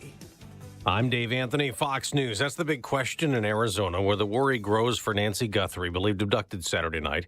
She's the mother of Today Show host Savannah Guthrie, who in a statement says they believe in prayer and goodness. The Pima County Sheriff Chris Nano says it's what investigators found inside Nancy Guthrie's home that leads them to believe she was abducted, that she was sleeping at the time she was kidnapped and likely harmed. Fox's Alicia Cunha in Tucson. Sheriff Nano says Nancy Guthrie's medication, wallet, and phone were found inside the home here on the northeast part of Tucson. Sheriff Nano says the house is a crime scene. It's day 4 of the partial government shutdown, and it may be the last, trying to approve a Senate funding compromise. So here's where things stand right now. If Republicans can pass a procedural vote today, they can bring this package of 5 government spending bills to the House floor, where it would be expected to pass even with some Democratic votes. Now, that would then end the shutdown today once it got to President Trump's desk. Fox's Bill Mallusion at the Capitol. While that funding lasts through September for most of the government, it's only 2 weeks worth for Homeland Security. Democrats, including Congressman Jim McGovern, demand ICE be reformed. And I refuse to fund such a lawless, out-of-control agency. After all the anti-ICE demonstrations that got angrier in Minneapolis following 2 deadly shootings, and now the head of Homeland Security says all agents there will wear body cameras. The House has delayed a vote to hold the Clintons in contempt of Congress for not cooperating in the Jeffrey Epstein sex trafficking investigation. Former President Bill Clinton and former Secretary of State Hillary Clinton have agreed to sit for a closed-door deposition with the House Oversight Committee. Chairman James Comer says details on the potential agreement are still being worked out, and until then, contempt proceedings against the former first couple are still on the table. Fox's Ryan Schmelz. Russia's gone on the attack again in Ukraine despite U.S. talks to stop the war. The overnight bombardment cut off electricity and heat for some. Ukraine's president says they're terrorizing people in the cold days of winter. America's listening to Fox News. WIND, Chicago. Good morning. It is 20 degrees here in Chicago on AM 560 The Answer. I'm Stace Keene in the QC Kinetics newsroom. The Illinois Department of Financial and Professional Regulation Division of Banking, in cooperation with the Federal Deposit Insurance Corporation, took possession and control of Metropolitan Capital Bank and Trust in Chicago on Friday. Officials say Metropolitan was closed due to unsafe and unsound conditions and an impaired capital position. First Independence Bank of Detroit, Michigan, has agreed to purchase the bank. Officials say that takeover will not cause depositors to lose any money. The Democratic Party is considering a dozen states to be among the first primary election contests in 2028, and among them is Illinois. Now, if our state is chosen among the first primary states, sources say it could be helpful for Governor J.B. Pritzker if he decides to seek the Democratic nomination for president. There was another anti-ICE protest in Chicago yesterday, but this time it was high schoolers, as students from 4 area high schools took to the streets with handmade signs marching to River Park in Lincoln Square, where they were joined by local politicians for a rally. The students were demanding an end to violent immigration policies. And finally, there's been a surprising discovery inside a distillery in Illinois. Fox's CJ Papa has more. A fully loaded gun dating back to the days when gangster Al Capone ruled the bullet-riddled streets of Chicago is found at Thornton Distilling Company, located at the oldest standing brewery in the state. Officers from the Thornton PD ran the gun's serial numbers and confirmed the weapon is not connected to any criminal syndicates. The building that dates back to 1857 was under the control of the Capone Torrio families and the Chicago outfit during Prohibition. CJ Papa, Fox News. This report is a service of AlmostFreeTeeth.com. Big savings on full mouth dental implants are here at AlmostFreeTeeth.com. Medical insurance can make what used to cost a fortune surprisingly affordable. Don't wait. Take the 60-second quiz to see if you qualify at AlmostFreeTeeth.com. A check of the roads is coming up in 2 minutes, but time now for the AM 560 Business Beat, a service of Signature Bank. I'm Charles Payne, and this is the Fox Business Report. PayPal is predicting weaker earnings this year. Fewer of its customers are using branded checkout, which lets you use PayPal to buy things online. Shares are down nearly 11%. Pfizer is reporting an upbeat quarter and is standing by its forecast for the year. Though the stock is lower, Wall Street was anticipating a more upbeat outlook. Siemens Energy says it plans to invest $1 billion to expand the U.S. power grid and gas turbine component production to serve data centers needed to power artificial intelligence. Siemens says the U.S. expansion will add around a fifth to equipment it produces for the electrical grid. And PepsiCo is cutting prices by as much as 15% on some of its snack brands, including Lay's potato chips and Cheetos. That's your Fox Business Report. I'm Jenny Coselda. Invested in you. On February 24th, President Trump will deliver his State of the Union address to Congress. Mr. Speaker, the President of the United States. And AM 560 The Answer is throwing a viewing party, and you're invited to join us for dinner at the Meridian Banquet and Conference Center in Rolling Meadows. Enjoy dinner before the speech, and then watch the speech with AM 560's Dan Proft, Sean Thompson, Jeannie Ives, Amy Jacobson, and John Anthony. Tickets are on sale now at 560theanswer.com/party. Sponsored in part by Stephen A. Leahy with Opum Tax Advocates. The following is a paid political announcement. Stay tuned for a special message from Angel Dad Joe Abraham about his daughter Katie. Put yourself in my shoes. I just spent my first Christmas without Katie. My daughter was murdered by an illegal immigrant Governor Pritzker protected. Imagine her final breaths, knowing that you would have given your life for hers, but you didn't have the chance. Put your child in Katie's shoes. Think of the unfulfilled dreams, the unrealized joys, and the permanent loss. I'm not a political guy, but when politicians unleash violent criminals, we all need to get involved. We can do better, and we must do better. Ted Dabrowski would have protected Katie, and he'll protect your children the way I wish someone had protected mine. I'm Ted Dabrowski, and I approve this message. This President's Day, Pure Talk is honoring Jackson and Lincoln by offering unlimited talk, text, and plenty of data for just $25 a month. Meanwhile, Big Wireless is honoring Benjamin Franklin by charging families hundreds of dollars for the same 5G service. What's up with that? Ben Franklin wasn't even a president. When you switch to Pure Talk, you'll be in business with an American wireless company that supports our vets in a big way and keeps all their customer service in this country. That's important. And you'll be on the same towers the big carriers use, so you'll get the same 5G service without the inflated price. So hang on to your Benjamins and switch to Pure Talk for a Jackson and a Lincoln. No contract, no hidden fees. Dial pound 250, say Mike Rowe, and you'll get 50% off your first month when you switch. That's pound 250, Mike Rowe, for an American wireless company that is truly unprecedented. Pure Talk.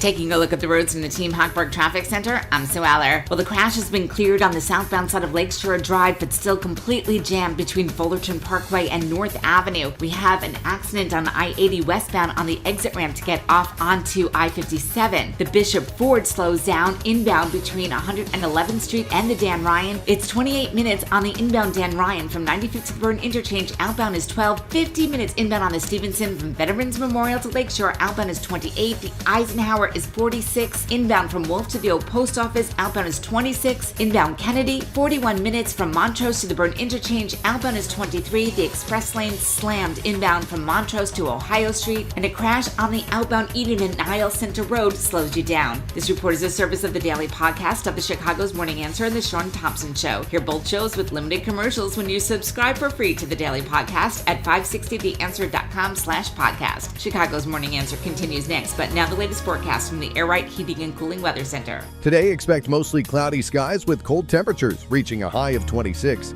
Tonight will be partly cloudy and cold with a low of 16. Tomorrow will bring mostly sunny conditions with chilly weather as temperatures climb to a high of 28. By Thursday, anticipate partial sunshine with a high of 31. I'm meteorologist Jason Catarina on AM 560, The Answer.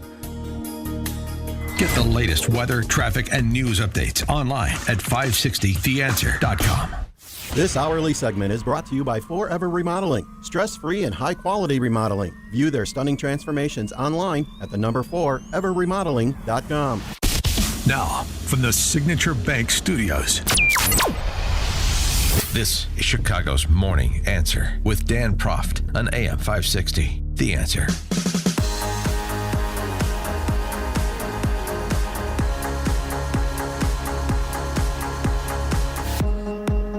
Top of the morning, Dan Proft here. So, an incident in St. Peter, Minnesota that has gone viral. Federal agents swerved around a vehicle on a rural road, pulled in front of what I can only assume is an awful. Exited the vehicle with her guns drawn and told her to get out of her vehicle because she was tracking them. She is a St. Peter, Minnesota resident. She admitted that she was, quote, tracking the movement of federal agents and recording them on a dash cam. In her dash cam video. And I'm glad there's video. Just like I'm glad that we'll see body cams going up to those agents in Minnesota and around the country as that's rolled out, and we'll have said footage. In her dash cam video, agents in a red SUV speed around on a rural road and stop with 3 agents exiting the vehicle with guns pointed, telling her to get out. Then she says, "No, I will not get out of the car." And so they take her out of the car, in which she resists, "Get your hands off me," so on and so forth. But they quickly gain control of her. The woman said the agents were overly aggressive. Well, you resisted a lawful order, but okay. She told local news they appeared to be driving her back toward the Twin Cities when one of the agents received a brief phone call. They took an exit near another suburban community or ex-urban community and dropped her off at the St. Peter Police Department. The St. Peter police chief confirmed that he gave the woman a ride home and issued the statement. The St. Peter Police Department was contacted regarding a resident who had an interaction with federal immigration authorities. The St. Peter Police Department did not participate in, coordinate with, or intervene in any federal enforcement activity related to this incident. She was dropped off at the police department and then transported home, as we would do for any member of our community who experiences distress and needs support. Well, that's all well and good. The Department of Homeland Security issued a statement claiming the woman ignored commands to pull over, drove recklessly, and drove directly at law enforcement in an attempt to ram their vehicle. So they got around her and they stopped her, told her to get out of her car. She didn't. They took her into custody. They dropped her off at the police department, and that's the story. Okay. This is the reaction from, again, we need a term for, we got that awful term, angry white female leftist, or RAWFL, rich angry white female leftist. We need one for the male impersonators. It doesn't quite sing like awful does, but for now I'll go with an all-mill angry white male impersonator leftist. And that enters Joe Scarborough. In America, look at this. Look at these thugs. Look, the dash cam video. Look, and he comes out with a gun, and he gets in front of the car. They're pointing the gun. They're telling her to come out. They're yelling at her. So what does she do? She's desperately calling the police, desperately asking people to call 911. Get that, Republicans? She's not calling the National Hippie Network. She's not calling. Look at this guy in front of the car. The gun. Get trained. Get trained before you draw your gun, you idiot. But what is she doing? Is she calling Antifa? Fox News? No, she's not calling Antifa. She's calling the police, begging the police to come save her from what looks like a paramilitary legal force let loose on the streets of America to shoot Americans, to terrorize Americans on the streets of America. And the police officer comes, Mika, and he drives her home. He comes and he breaks up the paramilitary thugs. Not what and happened. It is the police officer, not Antifa, the chief, not the National Hippie Network, not leftists.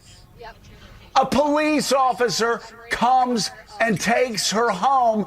Look at this. When these thugs come out of their car, standing in front of a car, drawing a gun, look at them. In America, this is happening. This is still happening in your country. Are you through? This is an undisciplined paramilitary force that does not answer to anyone, obviously, because they're still doing this. And she calls 911. She calls the police. She's not asking to defund the police. She's asking to be saved from these thugs by the police. They don't know what they're doing. By the police who don't know what they're doing, but what they do know is that, like, they're willing to draw. I'll tell you what, anybody in charge of this force that says, if you get out of a car, so help me God, and you draw your guns, you know what? We're going to try you. We're going to try you for assault. So a federal law enforcement officer is not allowed to draw his gun getting out of his car in a situation where he has a reasonable fear for his safety. It's an interesting position to take. As I mentioned, you heard me probably say during that, he got his facts wrong. There was no local police that interceded. In fact, she was taken into custody by ICE. In fact, she was dropped off at the local police department, and that's when the police chief took her home. So it was ICE from beginning to end, no violence, responding to a aggressive, and arguably, if what DHS said is true, we don't see that in the body cam video. I mean, the dash cam video, of course, because it's dash cam pointing forward. They haven't released that part, at least. But she was the aggressor. They responded. They dropped her off at the local police station without incident, despite the fact she failed to comply with the lawful order, tried to fight it out in the streets, but have the local police, come to rescue her from federal law enforcement? I mean, that's the posture they're taking, because they have adopted the position of Scarborough and his ilk that this is a illegal Nazi paramilitary, whatever the ad hominem you prefer. But these are lawless thugs accountable to no one that are roaming around violating the constitutional rights of American citizens if they don't kill them outright. That's their story. That's the narrative. And this is their outrage in support of their narrative. Not evidence-based. They can't even get the facts straight. But that's the approach they're going to take. Angry what? Oh, odd. Text from 847. Odd. Angry white eunuch dudes. That's not bad. Odd. Awfuls and odd.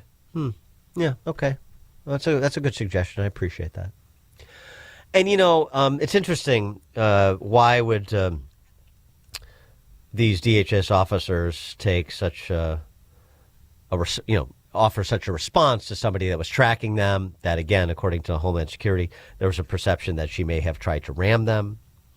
Yeah, why? A suburban Chicago man faces federal charges for allegedly threatening an FBI agent whose contact information was stolen when protesters looted government vehicles at the scene of the fatal shooting of Renee Good. He's being held in Chicago pending extradition that could return him to the Twin Cities to face charges of transmitting threats. So they, remember we covered this, they looted those vehicles, destroyed those vehicles, obtained all this information. And then this guy left threatening voicemails and sends a text to one of the agents. I know where your mom lives, bro, and your dad, and your kids, buddy. One FBI agent received threats from 23 different people on his government phone, according to prosecutors. And some of those came from this nitwit who was tracked down by authorities from an old Schaumburg police report. And voicemails like this. You're a fucking fascist pig. You should fucking kill yourself. I hope your wife dies. I hope your mom and dad die. I hope everything could run for Attorney General in Virginia. In your life happens. I hope you have the most miserable life. I hope you get hit by a bus. I hope you're paralyzed and your wife leaves you and starts getting f***ed by BBCs every day. You are a traitor to the American people, to the values that made our very country. You should kill yourself. You're f***ing disgusting. I hate you. Everyone hates you. You're a f***ing murderer, and all of your friends are f***ing murderers, and your bosses are a bunch of pedophiles. Kill yourself. Maybe run for Attorney General in a blue state. Otherwise, perhaps panelist on Morning Joe's program. About half a dial turn more unhinged than good old Morning Joe. John in Milwaukee, you're on Chicago's Morning Answer. Yes, good morning. Trump needs help. Everybody knows how to run Trump. Everybody knows how to run the FBI, the police. And I wanted to give you some help, Dan, if it's possible. I think rather than you talking normally, you should possibly cry a lot, or you should just scream, scream, scream. That would really turn people on more. Thank you so much for your show. Thanks for the call, John. Yeah. Mm-hmm. What they're dealing with. And by the way, this doesn't even include the organized violence, the usurpation of law enforcement, and then the lack thereof. You want to talk about thuggery. There's no comment from Morning Joe or anybody else in the open borders. Abolish ICE /CBP/DHS left. Jesse Ventura, another one of these citizen journalists that ventured up to the land of 10,000 lakes to do some independent reporting. And he is talking to and filming these Antifa types who created a checkpoint in some, I don't know if it's a city or suburban Minneapolis neighborhood. I mean, like we've seen again before, the autonomous zones, Seattle, Portland, they just take over the streets and apparently police abdicate. Where's Brian O'Hara when you need him? Oh, no, he's pushing me, man. Go to me. Can't assault me, man. Get out of here. Can't assault me, man. Y'all need to get out of here. Can't assault me, man. Y'all need to get out of here. Can't assault me, dude. Y'all need to get out of here. Can't assault me. Get in the car and get out of here.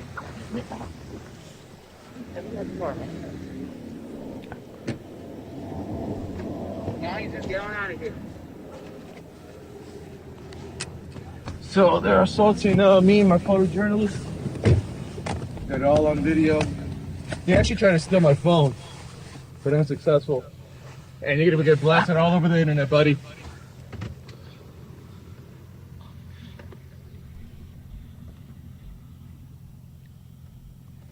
That's a tough guy over there. Big guy over there couldn't even steal my phone, and I'm smaller than you.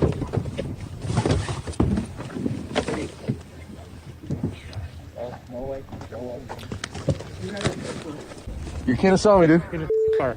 You can't. Get in the car, man. He, it's not that violent, but I mean, it's still an assault and battery. He's pushing him in his car, pushing him into his car, trying to take his phone, and then they walk away to return to the Checkpoint Charlie they have set up. Mostly peaceful. Deborah, Arlington Heights. Morning, Dan.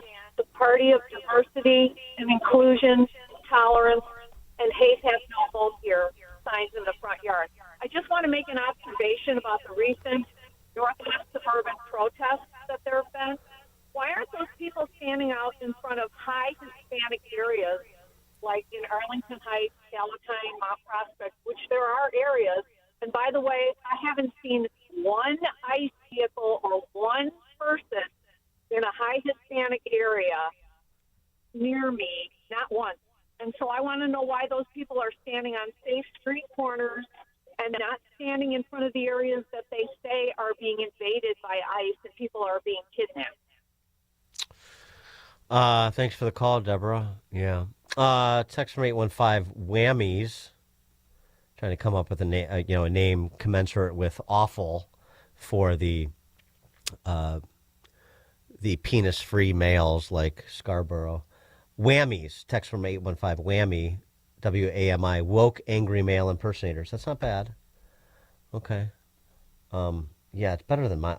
All Mills is awkward. I agree. That's not good. Whammy's pretty good. What was the other one? Odd. Angry white eunuch dudes. Odd. Pretty good. Okay. We'll continue to workshop it, so please give us a call or text with your suggestions. Dan Proft, Chicago's Morning Answer. This is Chicago's Morning Answer. Your show keeps me alive during the week. There's nobody I'd rather listen to between 5 and 9 in the morning than you guys. On AM 560, The Answer. Your home or business has storm damage and you have an insurance claim. Call Crosscom. Crosscom Construction and Public Adjusters. Today, insurance companies are notorious for offering way too little money to repair damage to your home or commercial building due to wind, hail, tornado, floods, or fire. Crosscom works for you, not the insurance company. As licensed adjusters, Crosscom will work to get you the money you deserve, the maximum payout. Call Crosscom. 630-871-5500. After they get you the fair insurance company result, Crosscom can start doing your repairs. Crosscom is a full construction and restoration company that will get your property back to its pre-loss condition, getting your life back to normal. Roof, siding, windows, doors, fire restoration, Crosscom does it all. Call Crosscom. Licensed in Chicagoland, Northwest Indiana, and Wisconsin. This is Dan Lights with Crosscom. We share your conservative and Christian values. Let us handle everything. It all starts with a call. 630-871-5500. CrosscomPublicAdjusters.com. 40,000 people. That's enough to pack Wrigley Field. I'm talking about 40,000 people who realized hip and knee surgery wasn't their only option. There has to be another way. Guess what? There is. They found it at QC Kinetics, an alternative to surgery. I know this because I've met these patients. They are moving better and hurting less thanks to QC Kinetics' advanced regenerative treatments. Surgery isn't always the answer. Do your research and talk with my friends at QC Kinetics. They offer natural treatments backed by real science. They will activate your body's natural healing power. Safe, natural, non-surgical. Osteoarthritis only gets worse, so don't wait. Get started this month. 40,000 people can't be wrong. Before you choose surgery, talk with QC Kinetics and tell them Dan Proft sent you. That's me. Call today, 312-827-6261. That's 312-827-6261. Once more, call QC Kinetics, 312-827-6261. Want to see if you could pay less in taxes? Try the quick and easy tax calculator at willsave.com. Yes, a free tax calculator. That's WILSAVE.com. Calculate how you could keep more of your hard-earned money and give less to Uncle Sam, especially in retirement. Get your free tax analysis today at willsave.com. And don't forget to tune in to Protecting Your Assets with Steve Shyman every Saturday morning at 8, right here on AM 560, The Answer. Hey, it's Mike Gallagher, hoping you'll join me on the unforgettable Gulf of America cruise happening in November of 2026. Imagine this: turquoise waters, white sand beaches, incredible food, insightful conversations about the future of America. Scott Jennings and I will be your hosts. We'll dive into the issues shaping America as we cruise through some of the most stunning destinations while honoring the 250th anniversary of our nation. Book your cabin today. Text the word cruise to 94878. Text cruise to 94878 or visit mikeonline.com. AM 560, The Answer.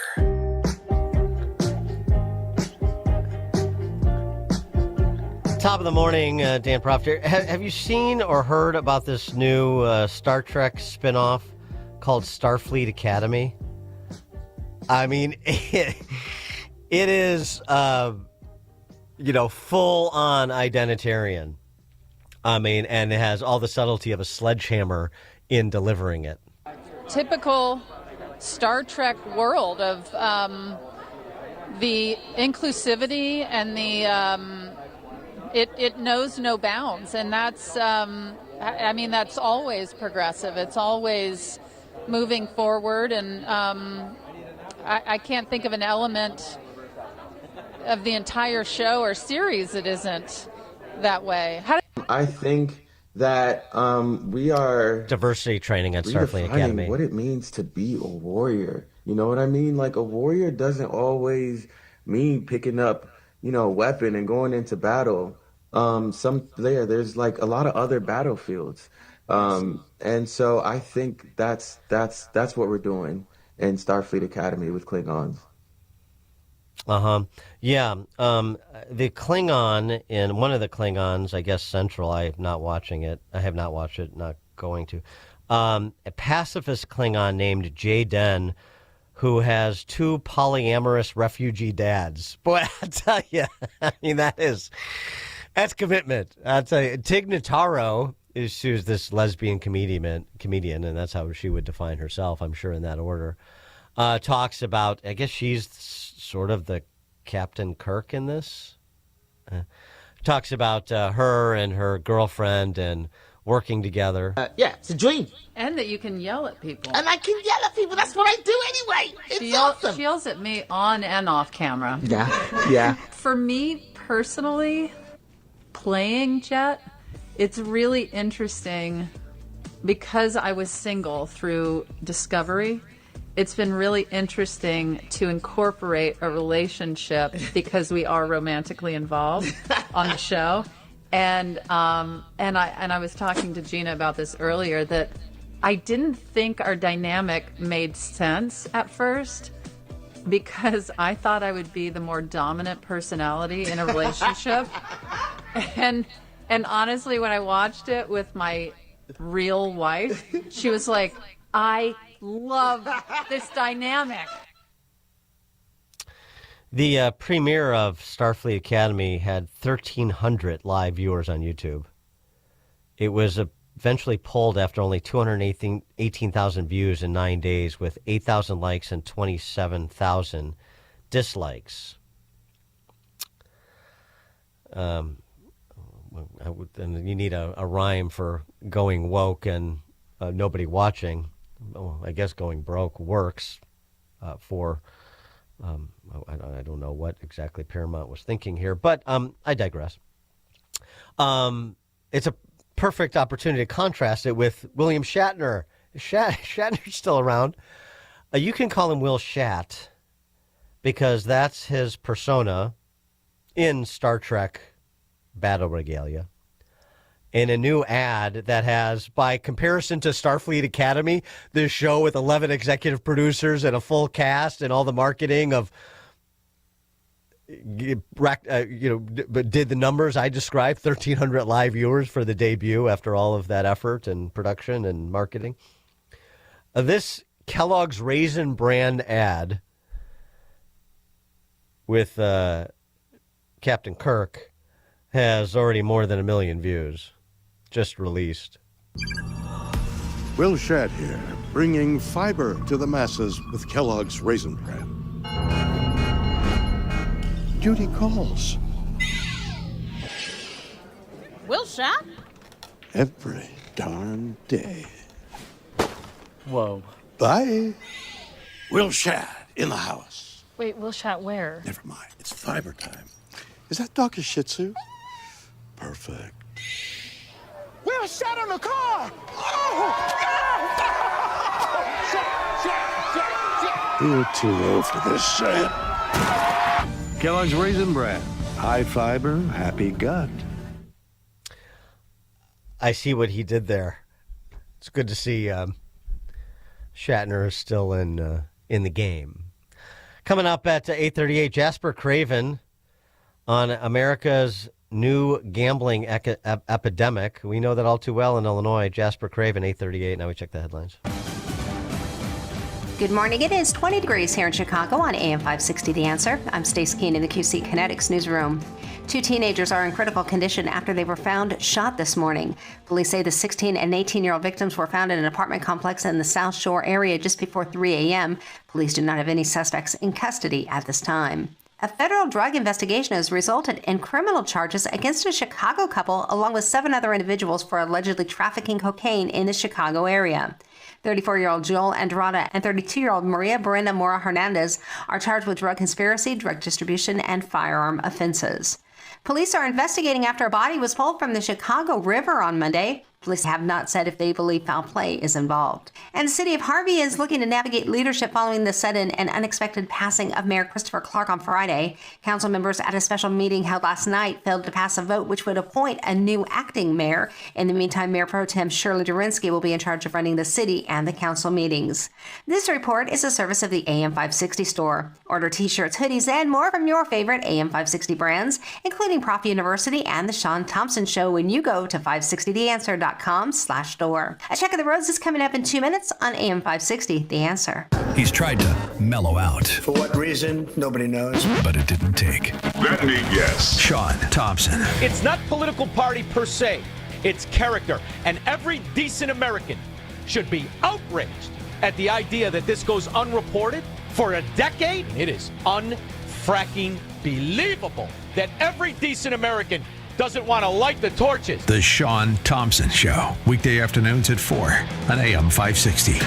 The Answer. Chicagoland certified financial planning professional Tim Stearns discusses taxes in retirement. Most people are paying more in taxes and keeping less of their money to live and do what they enjoy. That's why we've put out the Retirement Tax Bill Calculator online. You can see with your own eyes just how much you might be overpaying. It's a valuable tool, $500 value, but we made it free for you to view and run your own numbers at MVPCFP.com. That's MVPCFP.com. To run your retirement tax bill calculator, go to MVPCFP.com. Investment advisory services offered through Cornerstone Securities, LLC. Welcome to another edition of Tuesdays with Tim. My friend Tim Stearns, a certified financial planner with TJ Stearns Financial Planning in Arlington Heights. Tim, how are you? Welcome back. Doing well. Thanks for having me. Tim, for more than 25 years, you've been helping clients achieve financial security and peace of mind, which has to be rewarding. Doing it a long time. You've got a lot of success stories on a daily basis, I'm sure.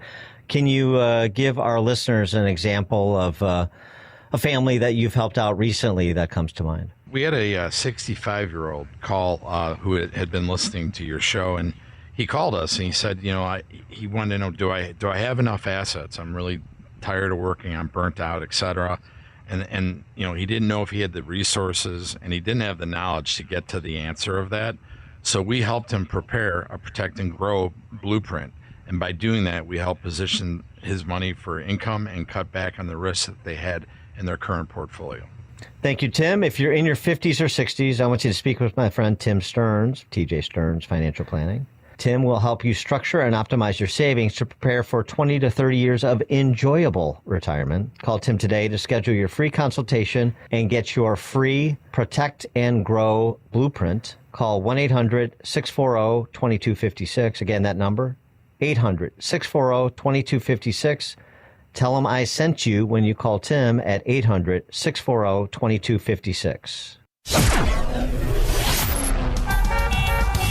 Taking a look at the roads from the Team Hochberg Traffic Center, I'm Sue Aller. Jam-packed on the outbound Eisenhower between Route 83 and Veterans Memorial, all because of a collision taking out 2 left lanes. So right now, it is 23 minutes from the old post office to Wolf. Inbound, though, is 55, and you're hitting those brakes on the northbound side of Lakeshore Drive between Bryn Mawr Avenue and Hollywood Avenue. 16 minutes inbound on the Edens from Lake Cook to Montrose. Outbound is 28. 40 minutes inbound on the Kennedy from Montrose to the Burn Interchange. Outbound is 17. Inbound express lanes jammed from Montrose to Ohio Street. 46 minutes inbound on the Stevenson from Veterans Memorial to Lakeshore. Outbound is 36. 32 in on the Dan Ryan from 95th to the Burn Interchange. Outbound is 12. This report is a service of Aleve. Life doesn't wait, and neither should you. Aleve can help you deal with pain less throughout your day. With just one pill, Aleve lasts up to 12 hours. Don't let those aches and pains hold you back from doing what's important to you. Use as directed. Chicago's Morning Answer continues next, but now the latest forecast from the Air Right Heating and Cooling Weather Center. Today, expect mostly cloudy skies and cold temperatures with a high of 26.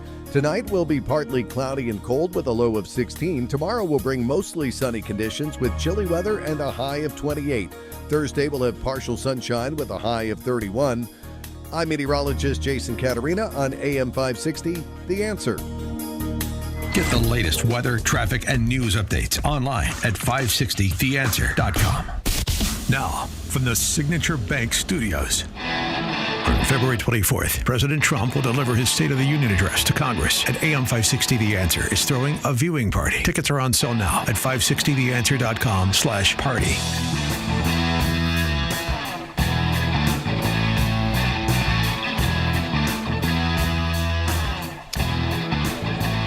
Top of the morning, Dan Proft here. We talked about the ubiquity of gambling in Illinois as part of our discussion about the governor's race earlier in the program. And I've mentioned it before, too, the idea that all the rackets that were once controlled by the mob have now been legitimized by being controlled by the government, whether directly or through licensure. And somehow they were predatory and problematic when it was private actors, not sanctioned by the government, but with government sanction, it magically turns into productive activity that generates revenue for the state, so everything is hunky-dory. Until you perhaps pick your head up and look around to see these video gaming halls, every other strip mall in places like West Central Cook County, as Illinois becomes Vegas Midwest. Interesting and extensive piece in Harper's by Jasper Craven.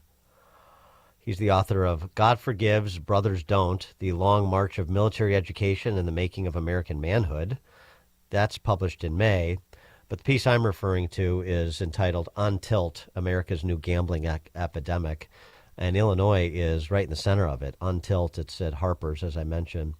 Jasper Craven is the author. He joins us now. Jasper, thanks for being with us. Appreciate it.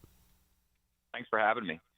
So, one little pronouncement from Big Ben Roethlisberger about upcoming game against Mahomes a couple years back, and you delved into the sordid world of sports gambling. Yeah, you got it. I think what made me interested in writing about sports gambling is that on paper, I'm not really the type to be primed for such an addiction or really like a zealous sports fandom at all. I grew up not watching sports, not playing them. I'd never participated in a fantasy league. I didn't even really know all of the, cornerstone rules of football when sports gambling was legalized in my home state of New York. But as luck would have it, days after sports gambling was first permitted here in the Empire State, as you referenced, Ben Roethlisberger, who was in the twilight of his career, bluntly told the press that his upcoming postseason game against Patrick Mahomes and the Chiefs was not going to end well. He predicted defeat. And so all of a sudden, I caught this tip, and it seemed pretty clear that, a bet against Roethlisberger and the Steelers would make me some money.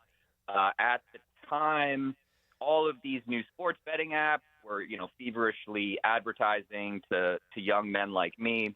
And, even though the odds weren't great between the Chiefs and the Steelers, there were all these, promotions to basically juice the odds and make a big bet enticing. So I put $100 on that game about, I guess that was 4 years ago. I won $100 or so, and that was kind of enough to get me hooked. This is how I'm going to make my fortune. Just listening to what professional athletes say about upcoming games. Not exactly an inside tip, but yeah. So just getting into it and the sporting apps, and then after the Supreme Court decisions that you sort of reference, the Supreme Court decision that extended sports gambling outside of Vegas and New Jersey, and then the advent. Now I think there's a dozen states that have the sorts of video gambling halls in addition to casinos that we have in Illinois. What was your sort of look? What did you see when you started to delve into this sort of gambling culture and how it is propagated, including with the backing of state governments? Yeah, well, I think that there has been such a blind sort of desire for new state tax revenue that has overwhelmed any sort of public health concerns. Really in every state. Each state has sort of set up their own framework for how gambling is regulated, how licenses are granted, and where the money goes. But what I found particularly shocking is that no state essentially has actually done much at all to set up a parallel system of, gambling addiction prevention, research, and treatment. Currently, the federal government designates virtually no money to gambling addiction, unlike other vices like alcohol addiction, opioid addiction, etc. And so the landscape is incredibly grim. And really, from what experts told me, we are sort of, walking, sleepwalking really into what could be a deeply devastating crisis that, hits young men particularly hard. Right. I mean, you've got all the kids growing up like I grew up, actually playing sports and following sports religiously and being involved in fantasy leagues, and to my young adulthood, even past my young adulthood, with some fantasy and baseball and football, and it becomes part of your existence. The now with all of the apps and the marketing of it, just the relentlessness of it, and all sorts of new and exciting ways to put your money on the line beyond just the lottery or a handful of standalone casinos. I mean, marketing, advertising works. That's why companies do it, and they're folding in a lot of people that get in over their head, and so and of course it's there's a 1-800 number if you think you have a gambling problem, and we've got a couple of shekels set aside for you to talk to somebody. I mean, that's not really the deal, but it's also just sort of what it does to the fabric of society, it seems to me. And look, I'm a guy that I like to bet college basketball in particular. In fact, I had Kansas plus 175 against Texas Tech yesterday, so I cleaned up there. That was nice. But I'm also restrained, and I'm and to some extent, learn the hard way. Some dicey moments, restrained, and just to do it for fun, not for anything other than that. This is a pastime because I'm going to watch the game anyway. But it's the more sort of tearing at the societal fabric. What I'm getting to is not just those with an addictive personality that succumb to this and all of the problems associated with that are obvious, but also it's just the blight on otherwise suburban communities. Like, this is how we're going to make our way. We're going to, as I said, have video gambling halls every other strip mall down the main drag, which is actually literally what we see in some suburban communities around Chicago. Yeah, no, I mean, I want to make clear that I'm not personally prudish about gambling. Right, me neither. I don't necessarily believe it should be outlawed or anything like that. I mean, I've won some, I've lost some. I think that, it's a fair point that, like, you can treat gambling like any other hobby. And, if you set aside $500 and you say, or whatever it is, that's how much I'm down to lose over the season, and it sort of, injects a bit more of a thrill into your sports habit, I think that's fine. But you're right. I mean, when this activity is just like virtually overnight permitted in large swaths of America, it really can quickly get out of control. I mean, I think it's analog to, like marijuana legalization in some states. For instance, here in New York, they made marijuana legal, and then virtually overnight, all of these pot shops, many of them unlicensed or dubious, just, sprouted up all over the city. And so, like, there's just these blocks now that have lost their character, just pot shop after pot shop. I mean, similar to the gambling halls that you discussed. And I think that, it can be really easy to sort of envelop yourself in gambling. I mean, it's a very now accessible escape And so, as we're sort of grappling with these other crises of isolation, depression, social media addiction, all of these things, gambling intersects with a lot of them. And as I see it, just societally, is really primed to, push people deeper into themselves, make it harder to establish genuine connections, just sort of like make the phone an ever more addictive device. And then, those who really do get lost in it, I mean, gambling has the highest rate of suicide of any addictive behavior. It can spike, often does spike, domestic violence. It can create, devastating economic consequences. Like, there are a lot of comorbidities here that I think really can tear at the fabric of society if they go unaddressed. Well, I just think it's presented dishonestly. And this is the thing that's sort of, as I mentioned at the outset. I mean, when I got, Vito the bookie who's going to break my legs if I don't pay up when I get over my skis, that's a problem, and that's a law enforcement issue. When it's sanctioned by a bunch of politicians in the state capitol, it's wonderful, and it's predatory, and it's fine. You can that's as we were both discussing. Things can be legal that are not good for you. Just because it's not good for you doesn't mean it should be illegal. I totally agree with that, including with respect to gambling. But it is presented dishonestly, like it is not government predation. It is. Don't gamble. Save your money. So you can put a down payment on a house and blah blah blah blah blah. But no, you have to gamble because we've already budgeted for and spent the money we expect to realize from you gambling or smoking cigarettes or smoking dope or running red lights. I mean, it's all government aligned against the citizen while it tells you that this is new and exciting and you should participate.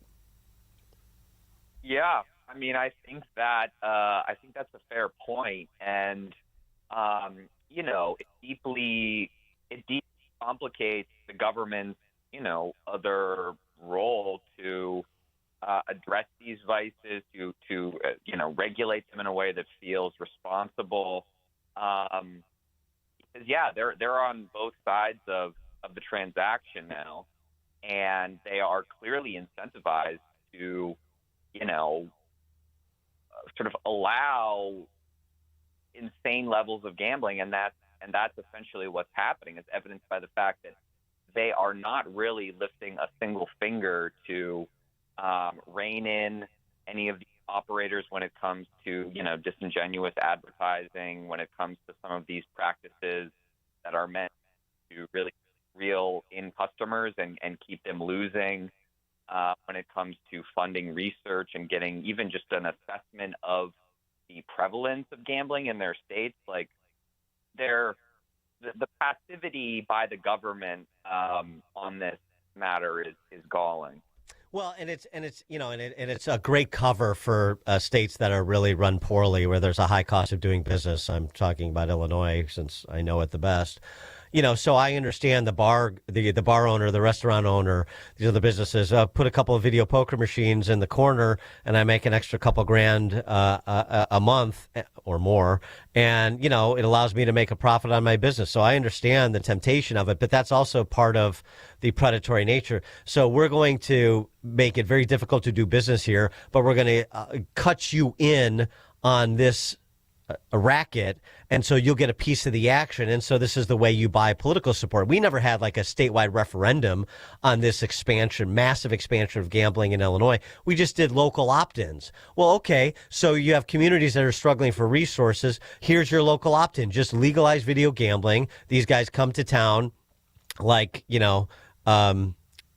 the Music Man, and here are some machines, and you'll make money, and the state makes money, and everybody's happy. People get bought off, and then including the politicians at the statewide level that make the policy, and so it just builds upon itself. It just sort of multiplies on itself. Yeah, absolutely. And I mean, those video poker halls, and those sort of like buzzy poker and sort of other gambling machines are actually some of the most effective at developing addiction.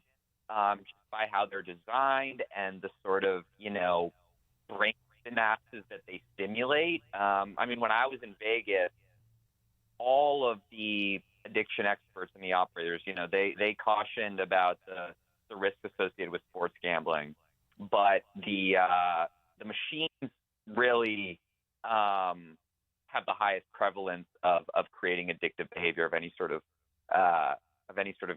form of gambling that currently exists. Jasper Craven is the author of the forthcoming book, God Forgives, Brothers Don't, The Long March of Military Education and the Making of American Manhood. That's published this coming May. His piece in Harper's that we've been discussing is entitled On Tilt, America's New Gambling Epidemic. Jasper Craven, thanks so much for joining us. Appreciate it. Appreciate it. Thank you. And Jasper joined us on Chicago's Morning Answer. Before you see it on TV, share it on Facebook, or read about it in the paper. Hear it here first. This is Chicago's Morning Answer on AM 560. The Answer. Are you 65 or older and dealing with chronic knee or shoulder pain? You're not alone. At the Joint Relief Institute, we've helped thousands find real relief without surgery. Our non-surgical, FDA-approved treatment uses hyaluronic gel that acts like a cushion between the bones in your knee. As we age, the cushion naturally wears down, causing painful grinding and popping. But our gel restores that cushion, allowing your knee to move smoothly again. Ready to stop the pain and get back to doing what you love? Call the Joint Relief Institute at 708-315-6800. Again, that's 708-315-6800. Move better, live better with JRI. Move better and live better with JRI. Contact the Joint Relief Institute today and get back to doing what you love. Call 708-315-6800 or visit jointreliefinstitute.com. Locations in Glenview, Oakbrook, and Orland Park. Call 708-315-6800. Medicare and most private insurance plans accepted. Reclaim your mobility with the Joint Relief Institute. At Access One, we don't take chances with your technology, and we put $10,000 behind our assessment to prove it. Our mission is to strengthen your IT security and resilience, backed by over 30 years of experience, serving organizations across the Midwest. And here's the deal. If we can't find even one measurable way to improve your technology or security posture based on NIST or CIS security frameworks, we'll write you a check for $10,000. This free confidential risk assessment is available for businesses with 25 to 500 employees and is designed to validate your IT performance against recognized security regulations. No gimmicks, just a confident promise from a partner who knows technology. Ready to take the challenge? Visit accessoneInc.com/challenge or call 800-654-1555. Certain conditions apply. See details online. Did you know most remodeling mishaps start before construction even begins? Here's something else you should know. At Forever Remodeling, we do things differently. Every kitchen, bathroom, and basement project starts with smart planning, detailed 3D designs, a clear scope of work, and accurate pricing, all sorted out before you get started. No surprises, no stress, just beautiful results. Done right the first time. Visit foreverremodeling.com. That's the number 4, EVER, remodeling.com. And schedule your free in-home consultation today. RedState.com captures the pulse of grassroots conservatism. Red State staff of contributors are on top of breaking news with stories and analysis that challenge the established agenda. RedState.com educates, motivates, and activates passionate conservatives across America, arming them with the facts that put them ahead of the political curve. No wonder RedState.com is a must-read for elected officials and for citizens who want to make their vote count. RedState.com is the place where influence meets action. Log on to RedState.com today. This is Carol Platt-Liebau for Townhall.com. In a representative democracy like the United States, the right to vote is precious. It's how we the people decide who will represent us and which laws will govern us. That's why it's restricted to citizens. They're presumed to have the long-term interests of our country at heart. The SAVE Act, short for Safeguard American Voter Eligibility, requires proof of U.S. citizenship for voter registration in federal elections. It's already passed the House of Representatives. Senate Minority Leader John Thune seems reluctant to call it for a vote in the Senate. Given Democratic opposition, the bill's likely to fail despite broad public support. But Americans deserve to know which politicians want to protect the integrity of our elections. Because without confidence in the security of the vote, America risks becoming a representative democracy in name, but not in fact. AM 560, The Answer. We got a couple more suggestions for an acronym for the Joe Scarboroughs of the world. How about this? DUIs. Dudes under woke women's influence. Okay, we'll keep workshopping it. It's now 9 o'clock, AM 560 WIND Chicago. House Republicans are confident. I'm Dave Anthony, Fox News. Today, the shutdown will end. It looks like the votes are there for the final package. GOP Congresswoman Kat Cammack, that package would end the partial government shutdown now in day 4. And while it provides funding through September, it only gives 2 weeks' worth for Homeland Security, as Democrats keep demanding ICE reform, calling immigration enforcement in Minnesota out of control. The much-protested raids also led to 2 deadly shootings, and now Homeland Security will provide body cameras for all agents in Minneapolis.